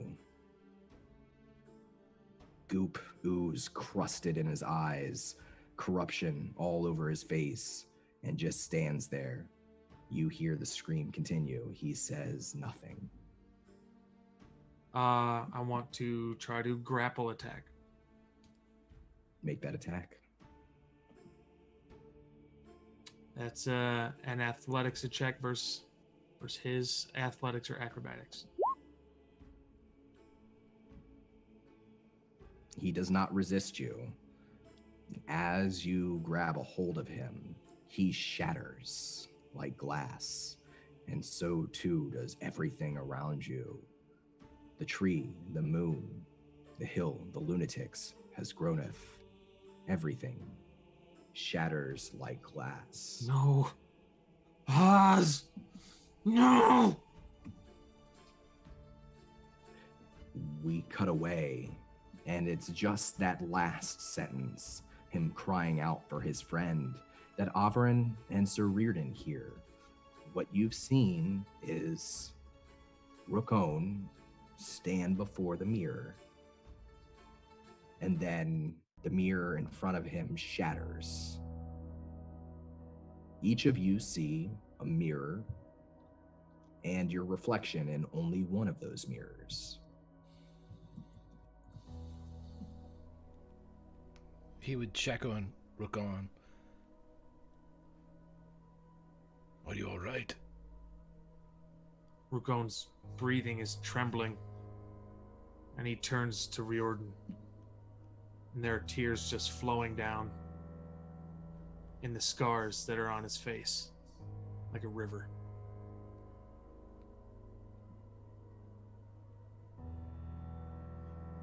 Riordan's seen this before. He would drop a hand on the shoulder of the bigger Minotaur. My friend. They have my friend.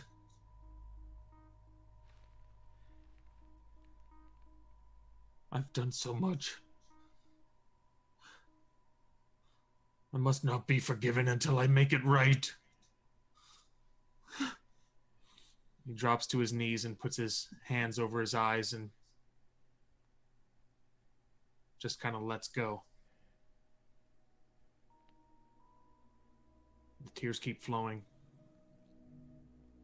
And he's just kind of, for the first time, letting himself cry. Riordan would silently look over at Averin. What is this place?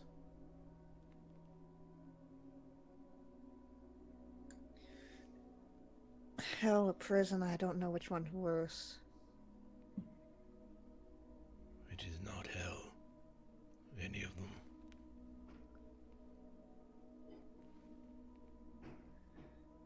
Depends on your definition of hell.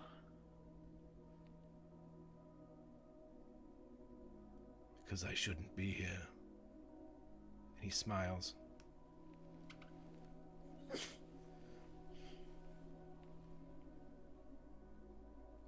He would see his reflection in one of the mirrors.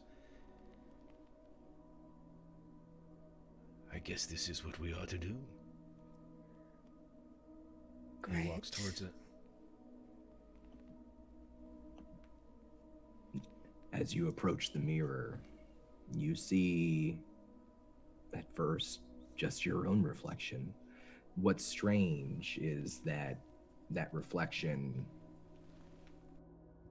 seems to age. You see dark shadows form under your eyes.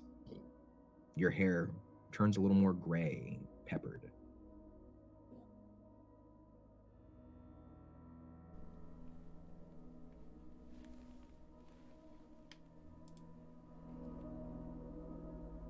What is this? I know all too well my mortality. I do not fear it. You hear behind you a quiet, dignified weeping.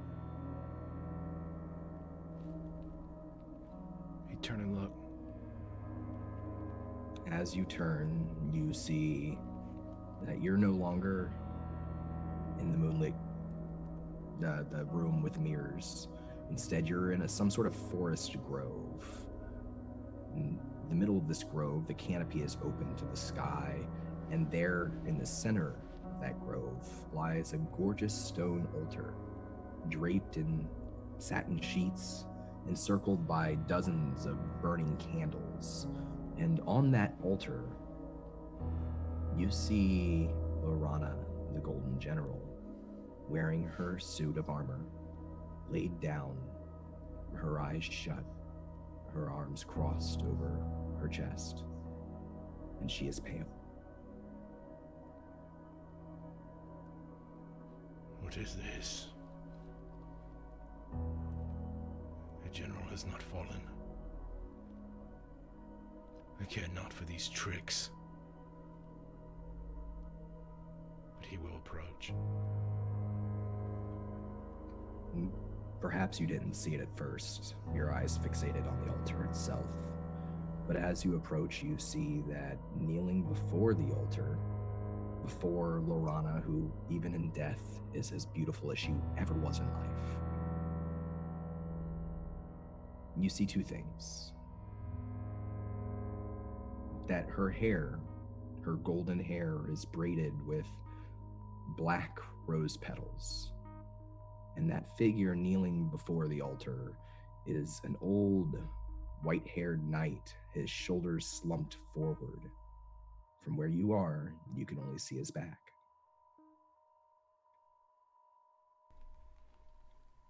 Sir, what sorcery is this?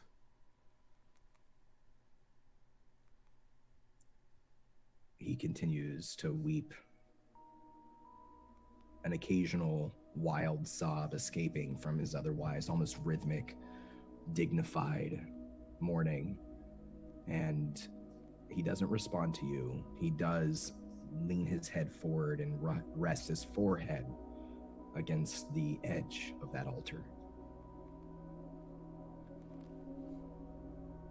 Fear not. Elder, she is not gone. This is a trick. If you are real at all. But he continues to walk forward.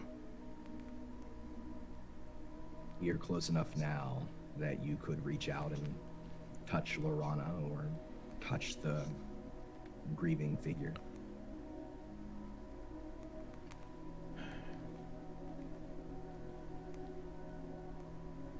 It is not her. It is not her. She has not fallen. This is a trick. Who are you, old man?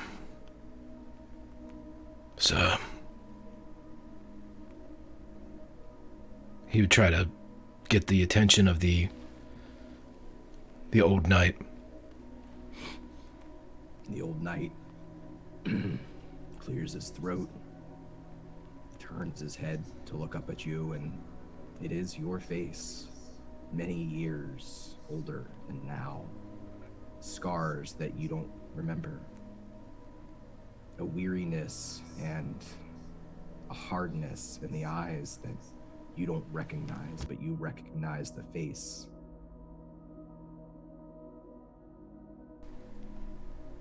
What is this? I have fought wizards before. I have seen their work. Recently, I care not for this, and it does not affect me.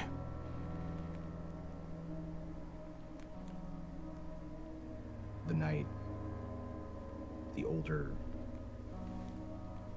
image of yourself, answers you finally. It's not your voice that you hear, but it is a voice that you recognize. Everything. All of it. It was all just windows.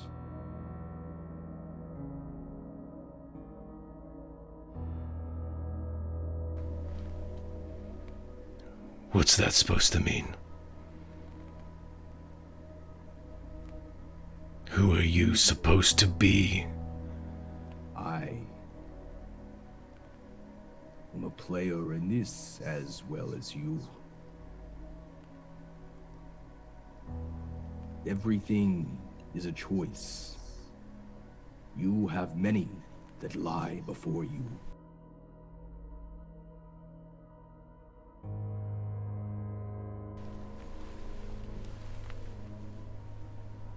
You do not sound like me. You sound like a pretender.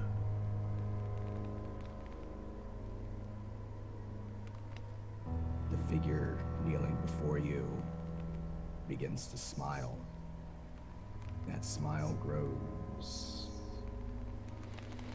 wider than a man's smile, wider than a beast's smile.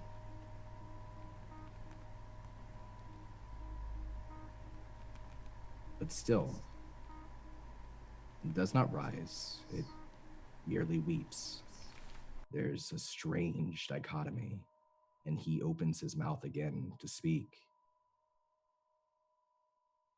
See what is true. Some of it is, some of it is not. Do not end up here. Do not come to this place. Do not fall as I did. Lauren? Reardon. What?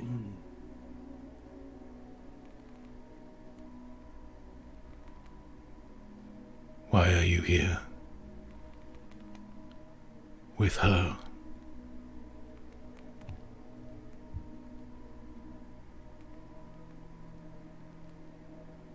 His smile continues to grow, but there's a softness in his eyes, a weakness, a sadness in his eyes. I made the wrong choices. I gave in to weakness. What do you mean? He checks Lorana for a ring. A wedding ring. You find one. You know the taste. You know how this ring would have been chosen.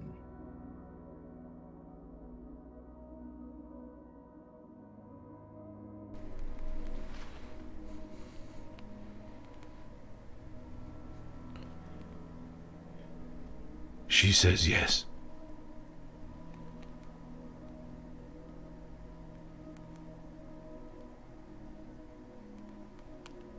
Does she say yes? Do not come to this place. You still have time. Does she say yes? And that smile grows so great now that there's nothing left of his face, and as it breaks beyond the plane of what is possible, he shatters in front of you, and Lorana shatters in front of you, and the trees shatter in front of you. You find yourself back in the circular room, and the mirror in front of you shatters. Averin and Rokon, all that you witnessed was Sir Reardon asking, does she say yes? And then the mirror shattering.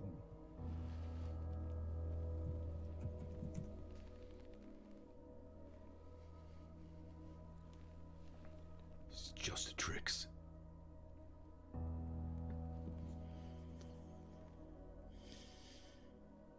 Is it tricks? It was my friend. I saw him, I touched him. Who plays these tricks? That is the question that needs answered. We are being distracted.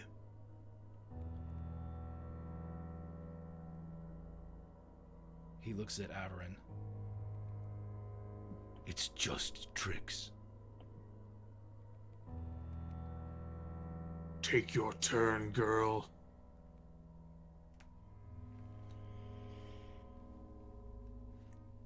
She casts a very wary glance at both of you.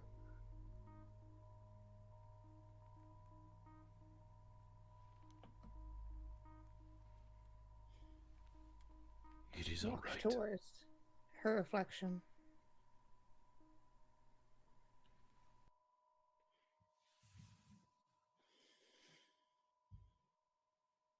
You decide to approach as they had approached before you. Even before you get close, it's not your reflection that you see walking towards you at an equal distance, at an equal pace. It's Lyralee's reflection, her skin a pale green, sickly, veins popping out of her face from some old magic that saved her life. Wearing that dress, tattered, muddy, but adorned by roses and thorns. In the reflection, she's not in the room, the circular room with mirrors. She's in a dark, dark forest where just behind her sits a campfire, the small flickering flame.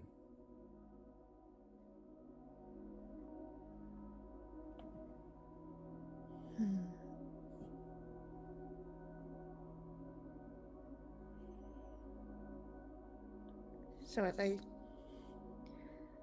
see this reflection, I pause for a moment.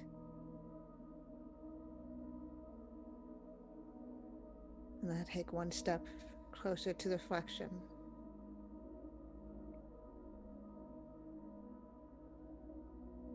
And another. It matches you foot for foot.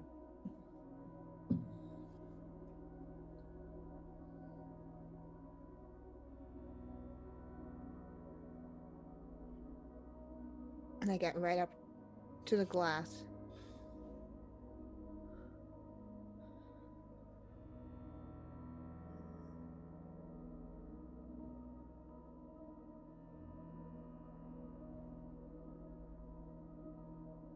Who are you?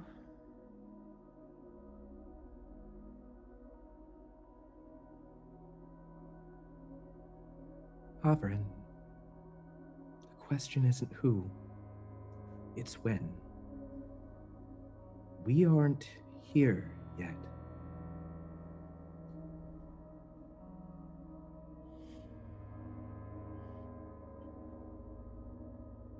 You always liked riddles. But I like answers.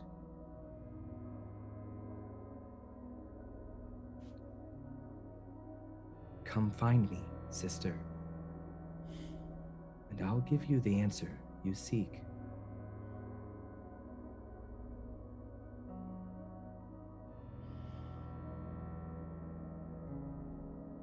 should I?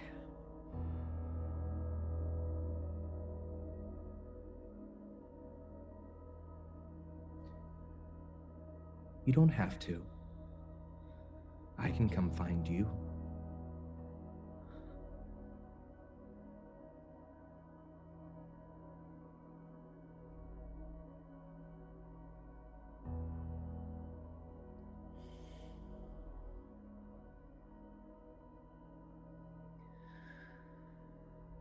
I already said goodbye to you twice. I don't need to do it a third time.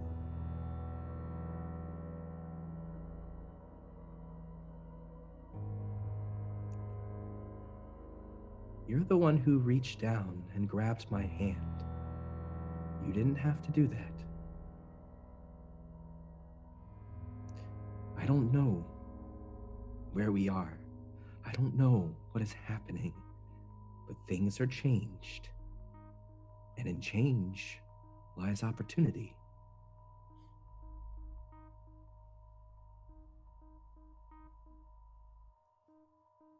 Another opportunity to try to follow Father's orders.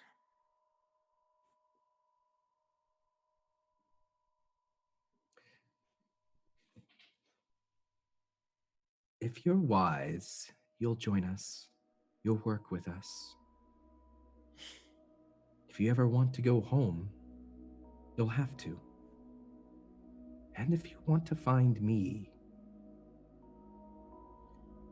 if you want another chance, I'll give it to you. After everything you've done, after how poorly you've behaved, after you plunged a dagger into my heart, and then couldn't even see it through, couldn't even take the birthright that was yours. I'll give it another chance. This isn't now, this isn't yet. But look there, behind you. When you see this, come, find me. She gestures through the mirror.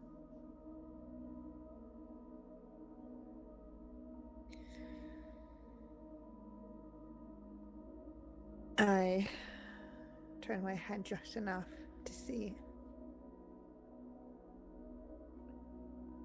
You find yourself at the edge of these dark woods that you had just seen.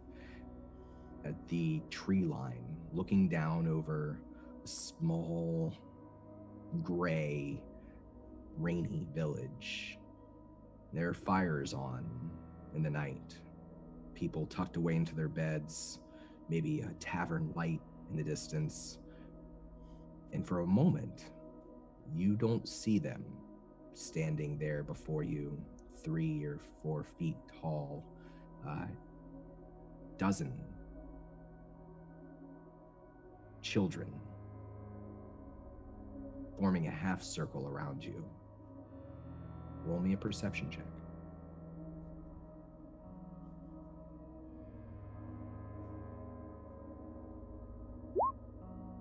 That's an 8.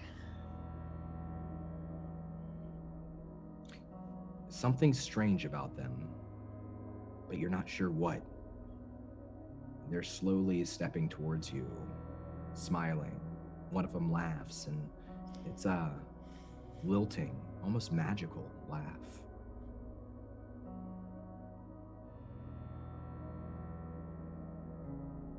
And they're closing in on me. Oh yes. One small footstep at a time.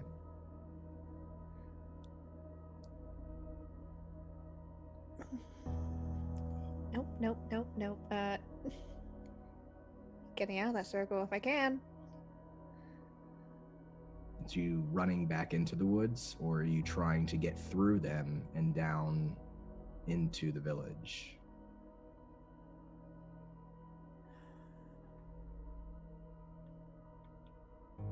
into the woods. I'll allow you to roll me your choice of acrobatics or athletics. Acrobatics with a 16. You weave in between trees and they follow, and they are fast, much faster than children once they start running, once they start leaping from tree to tree.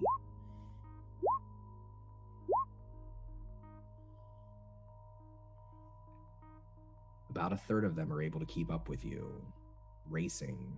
You fall further and deeper into the woods. It's dark now, hard to see, and you see somewhere ahead of you, it looks like a flickering light, maybe a campfire.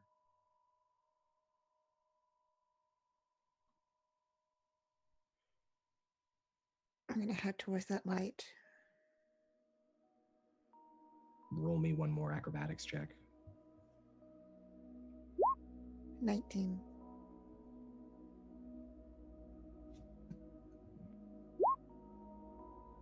You can hear all of them now laughing. Pure glee and something hungrier than glee in their voices. Even as you set out and put them behind you, creating more and more of a distance, and you reach that campfire, and standing there before it is Avern, or is Learly. Just as you saw her in the mirror, except for now she's right here in front of you. This isn't now. This isn't yet. But soon, sister. You can make things right between us.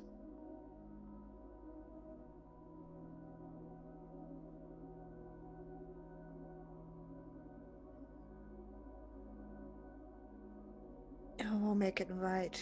All right.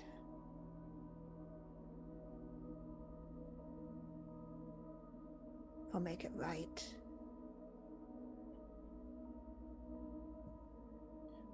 I hope you will. I need you.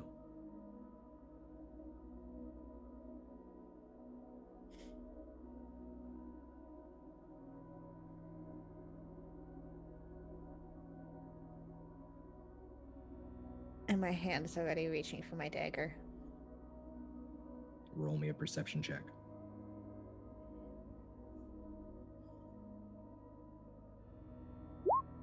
Nat 20. You hear them rushing behind you, coming, moving quickly. They're right behind you, but they don't seem to be slowing down as they approach you.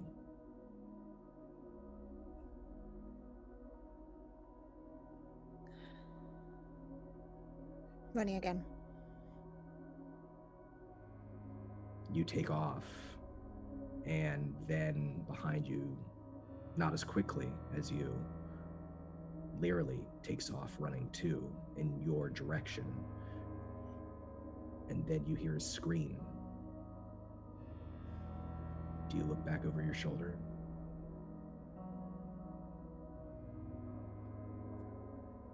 I keep running.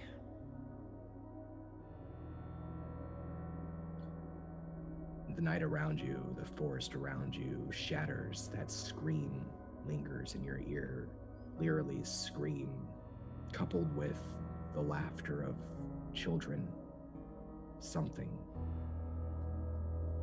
And the forest comes down around you. You were back in the room. Sir Reardon and Ragone. You didn't notice her saying anything. In fact, she stood right in front of that mirror, just an inch away from it, until it shattered.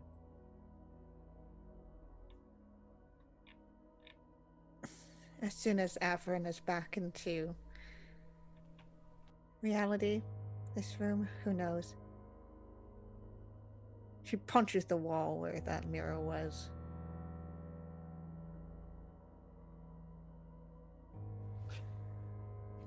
You punch the wall, the stone behind the mirror, and as you do, all of the mirrors in this room shatter. Like a waterfall of glass, broken shards crumble, breaking to the floor. And then afterwards, just a moment, Even the walls themselves that weren't glass, that were stone, begin to shatter and crumble. The ceiling above you shatters and crumbles and comes down towards you. Would any of you like to do anything? Is dodging an option? Looks up as all this is happening, glances around the room, and tries to gather the things that he has dropped, so he has all his possessions. And does Rookone take his Grona's scimitar? Yes. What about Sir Reardon and Avrin?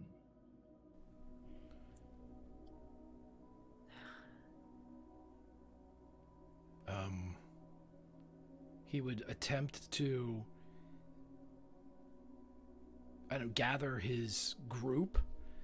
As measure dictates, he has to put his life before others in a time of emergency or dire circumstance. So he would do his best to protect both Avrin, and because he was in an almost prone state before, he would try to kind of gather in Rookone as well. He's not sure where to, but... And Avrin? I'm looking for an exit. All you see around you are shadows, no light. As the walls crumble, as the ceiling's falling atop you, you can't tell if there's anything there.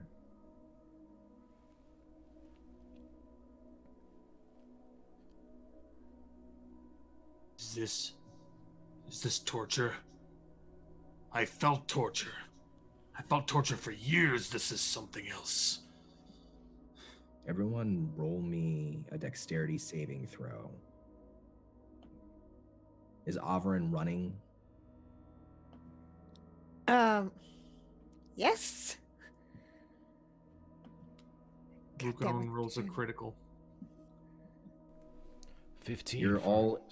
You're all able to shield yourselves or otherwise get away from the broken shards of the ceiling. It's just glass. It's not stone. You don't take any damage. But as the dust settles, as everything around you has broken down, reality around you has broken down, you find yourselves again surrounded by those writhing shadows. The only light here is each other. Each of you gives off a faint glow, a small lamp's worth of light.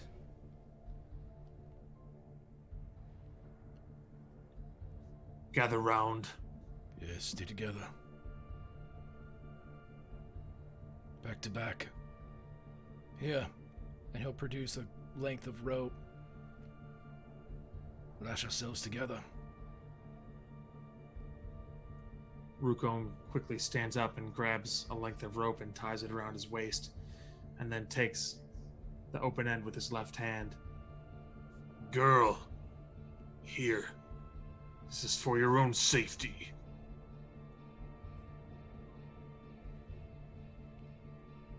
I'd rather not be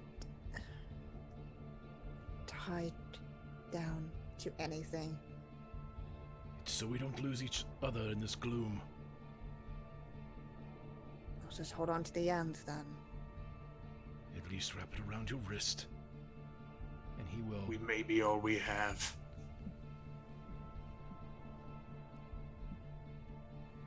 Again, the kind of wary look. First at Rookone, and then a very long look at Reardon.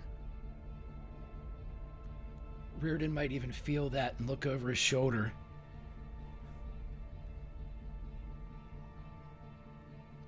Together for now. And he pulls Absolution out and faces into the darkness. Does Avrin tie her wrist to the rope? I wrap it around my offhand. Okay. As you finish doing that, and as Sir Reardon draws Absolution, slowly, with a hiss and a crackle, two more lights appear 2 large orbs of blazing fire flicker to life, illuminating the horrible silhouette of a massive beast with black wings and black, scaly flesh. A third light appears as the creature turns its baleful gaze towards you and opens its maw, and within its great, fanged mouth, you all see a living, erupting inferno. And then the dragon roars. And that is where we're going to end our story for tonight.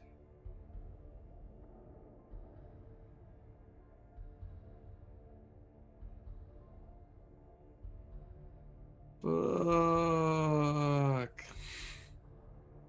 So I'm glad that you guys took that 10-minute rest. I think that was a good choice. I'm super happy about it. I feel confident that that was the correct decision. This is insane. I'm going to jump in and just say... This is like boss battle after boss battle. I wasn't told about any of this before I signed up to bring in Surreal. Okay, fine. Dawn, go ahead. No, I think now's the time when we go around. We're gonna put those, let's go ahead and put all the polls into chat one more time. And at the end of this, I'll go ahead and go over all that.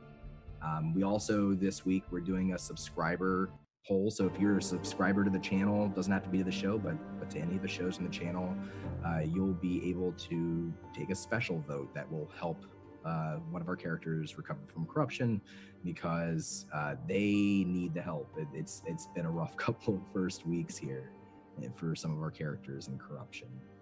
But yeah, I would love to go around and have everybody say hey, where we can find you, what we're feeling, how we're doing. And when we get back around to me, I'll have us make some corruption saving throws. Kiana. Sorry. Doing chat stuff. No, I'll go. Billy, you talk. Yeah. Like, Okay. Man, this was friggin' bonkers. Thanks for tuning in. I'm still recovering, obviously. But you can find me on Twitter at Bill of the Forest. You can also find me on Dice Tribe on iTunes. I play a half-elf bard with Don on Dice Tribe. And man, oh God, these nightmares are going to be brutal this week. Oh man, thank you guys so much for everything. Thanks for tuning in. Thanks for chipping in chat. And to my fellow cast, thanks for playing. This was unreal. Like, the amount of times my palms got sweaty and tears almost came out of my eyeballs was insane. So thank you for making that for me. Man, yeah, that's all I got for now. Thank you guys so much for being a part of this. Unreal. I'm gonna jump in. I'll go, Kiana, so you can do the backstage stuff. Billy, I'm literally speechless. I know that Roll20 was beyond my friend tonight, but you know what? I'm gonna say this. I said it before. Sir Reardon was created 35 years ago. For the moment that he was able to RP tonight, I was crying as I was making those rolls, praying that they would come through. And never in my life, with die in hand, wood of table, or digital surface, have I rolled like I rolled over that span of time. And I don't think I ever will again. And it is the perfect moment, because to be able to actually, I'll never, as crazy as this sounds, Dawn gave me something that I will, anytime I think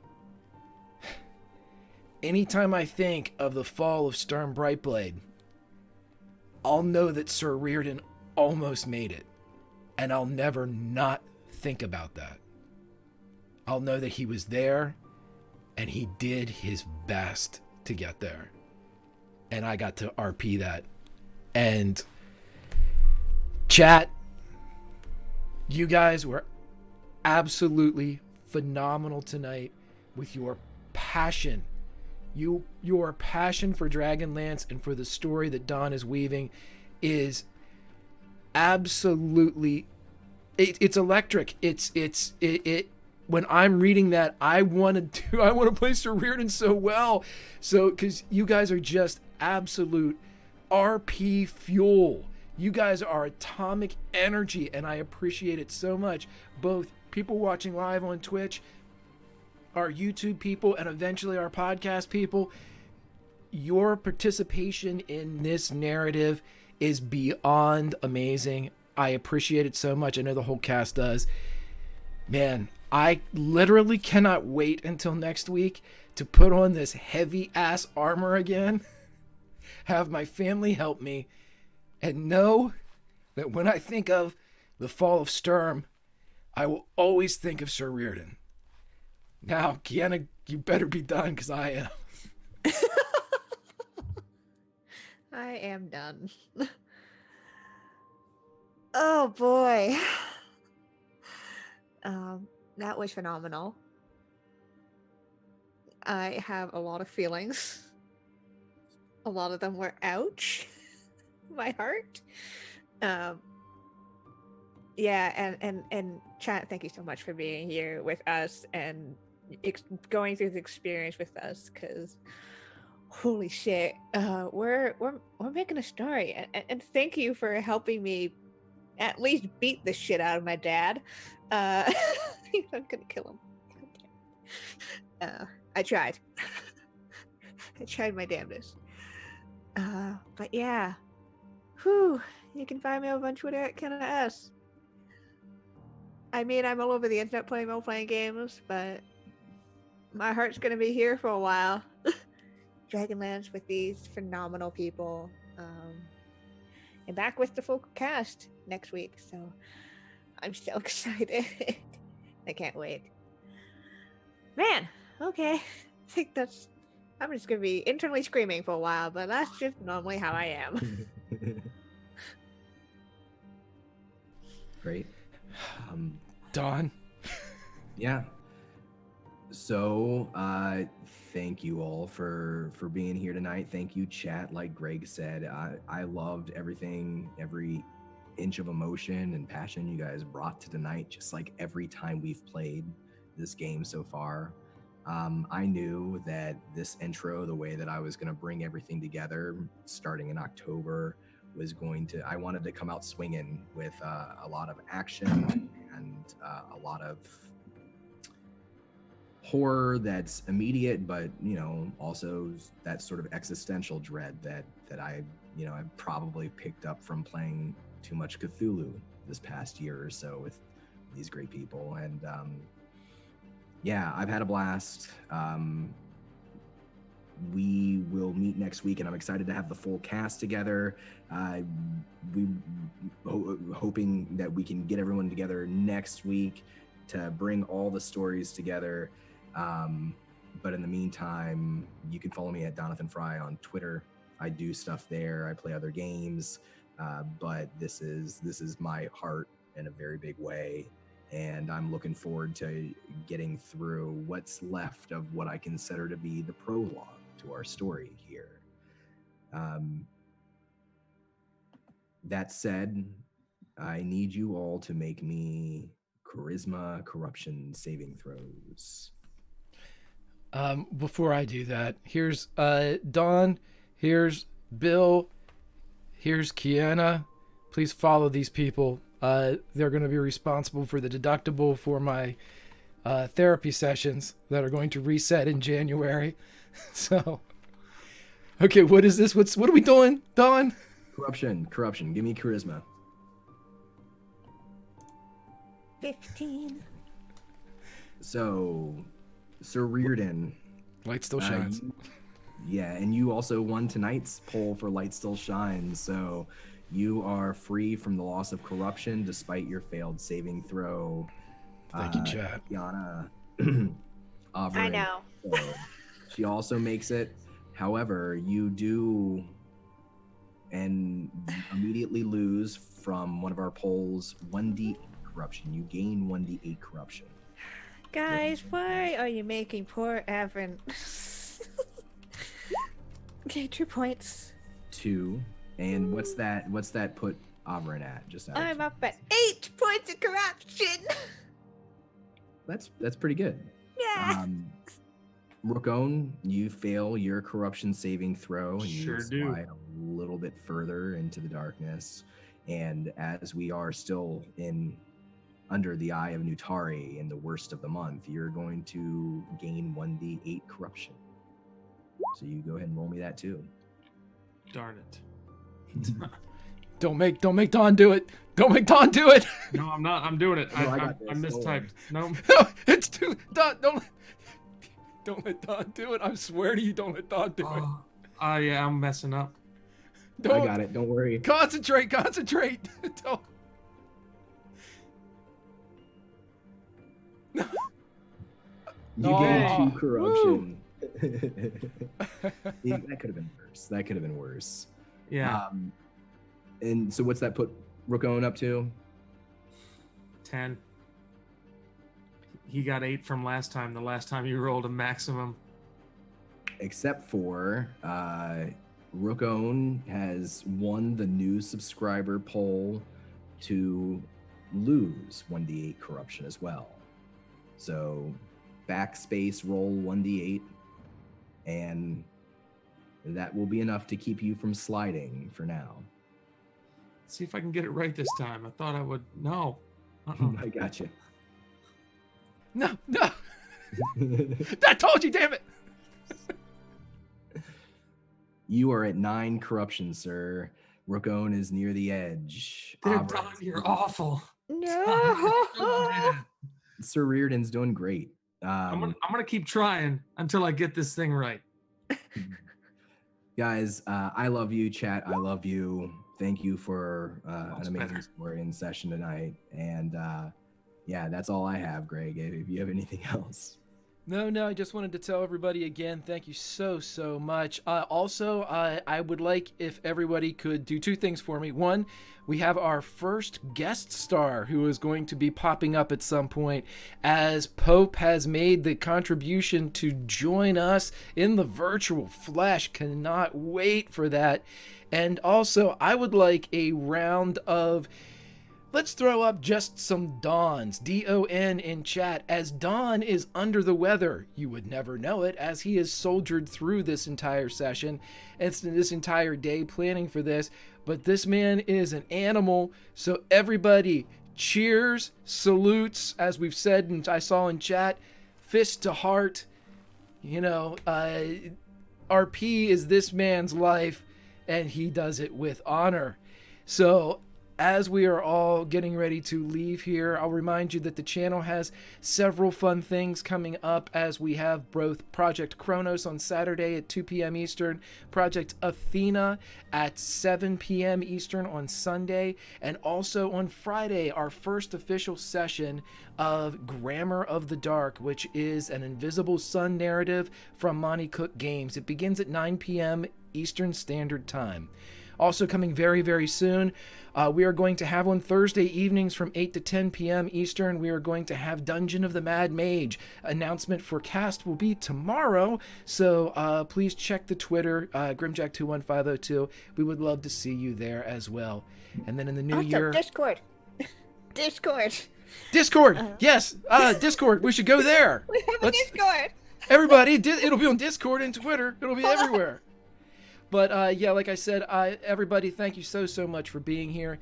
We'll see you next week, and come and talk to us on Discord or Twitter, because wow, love these people, love you guys. We'll see you next week.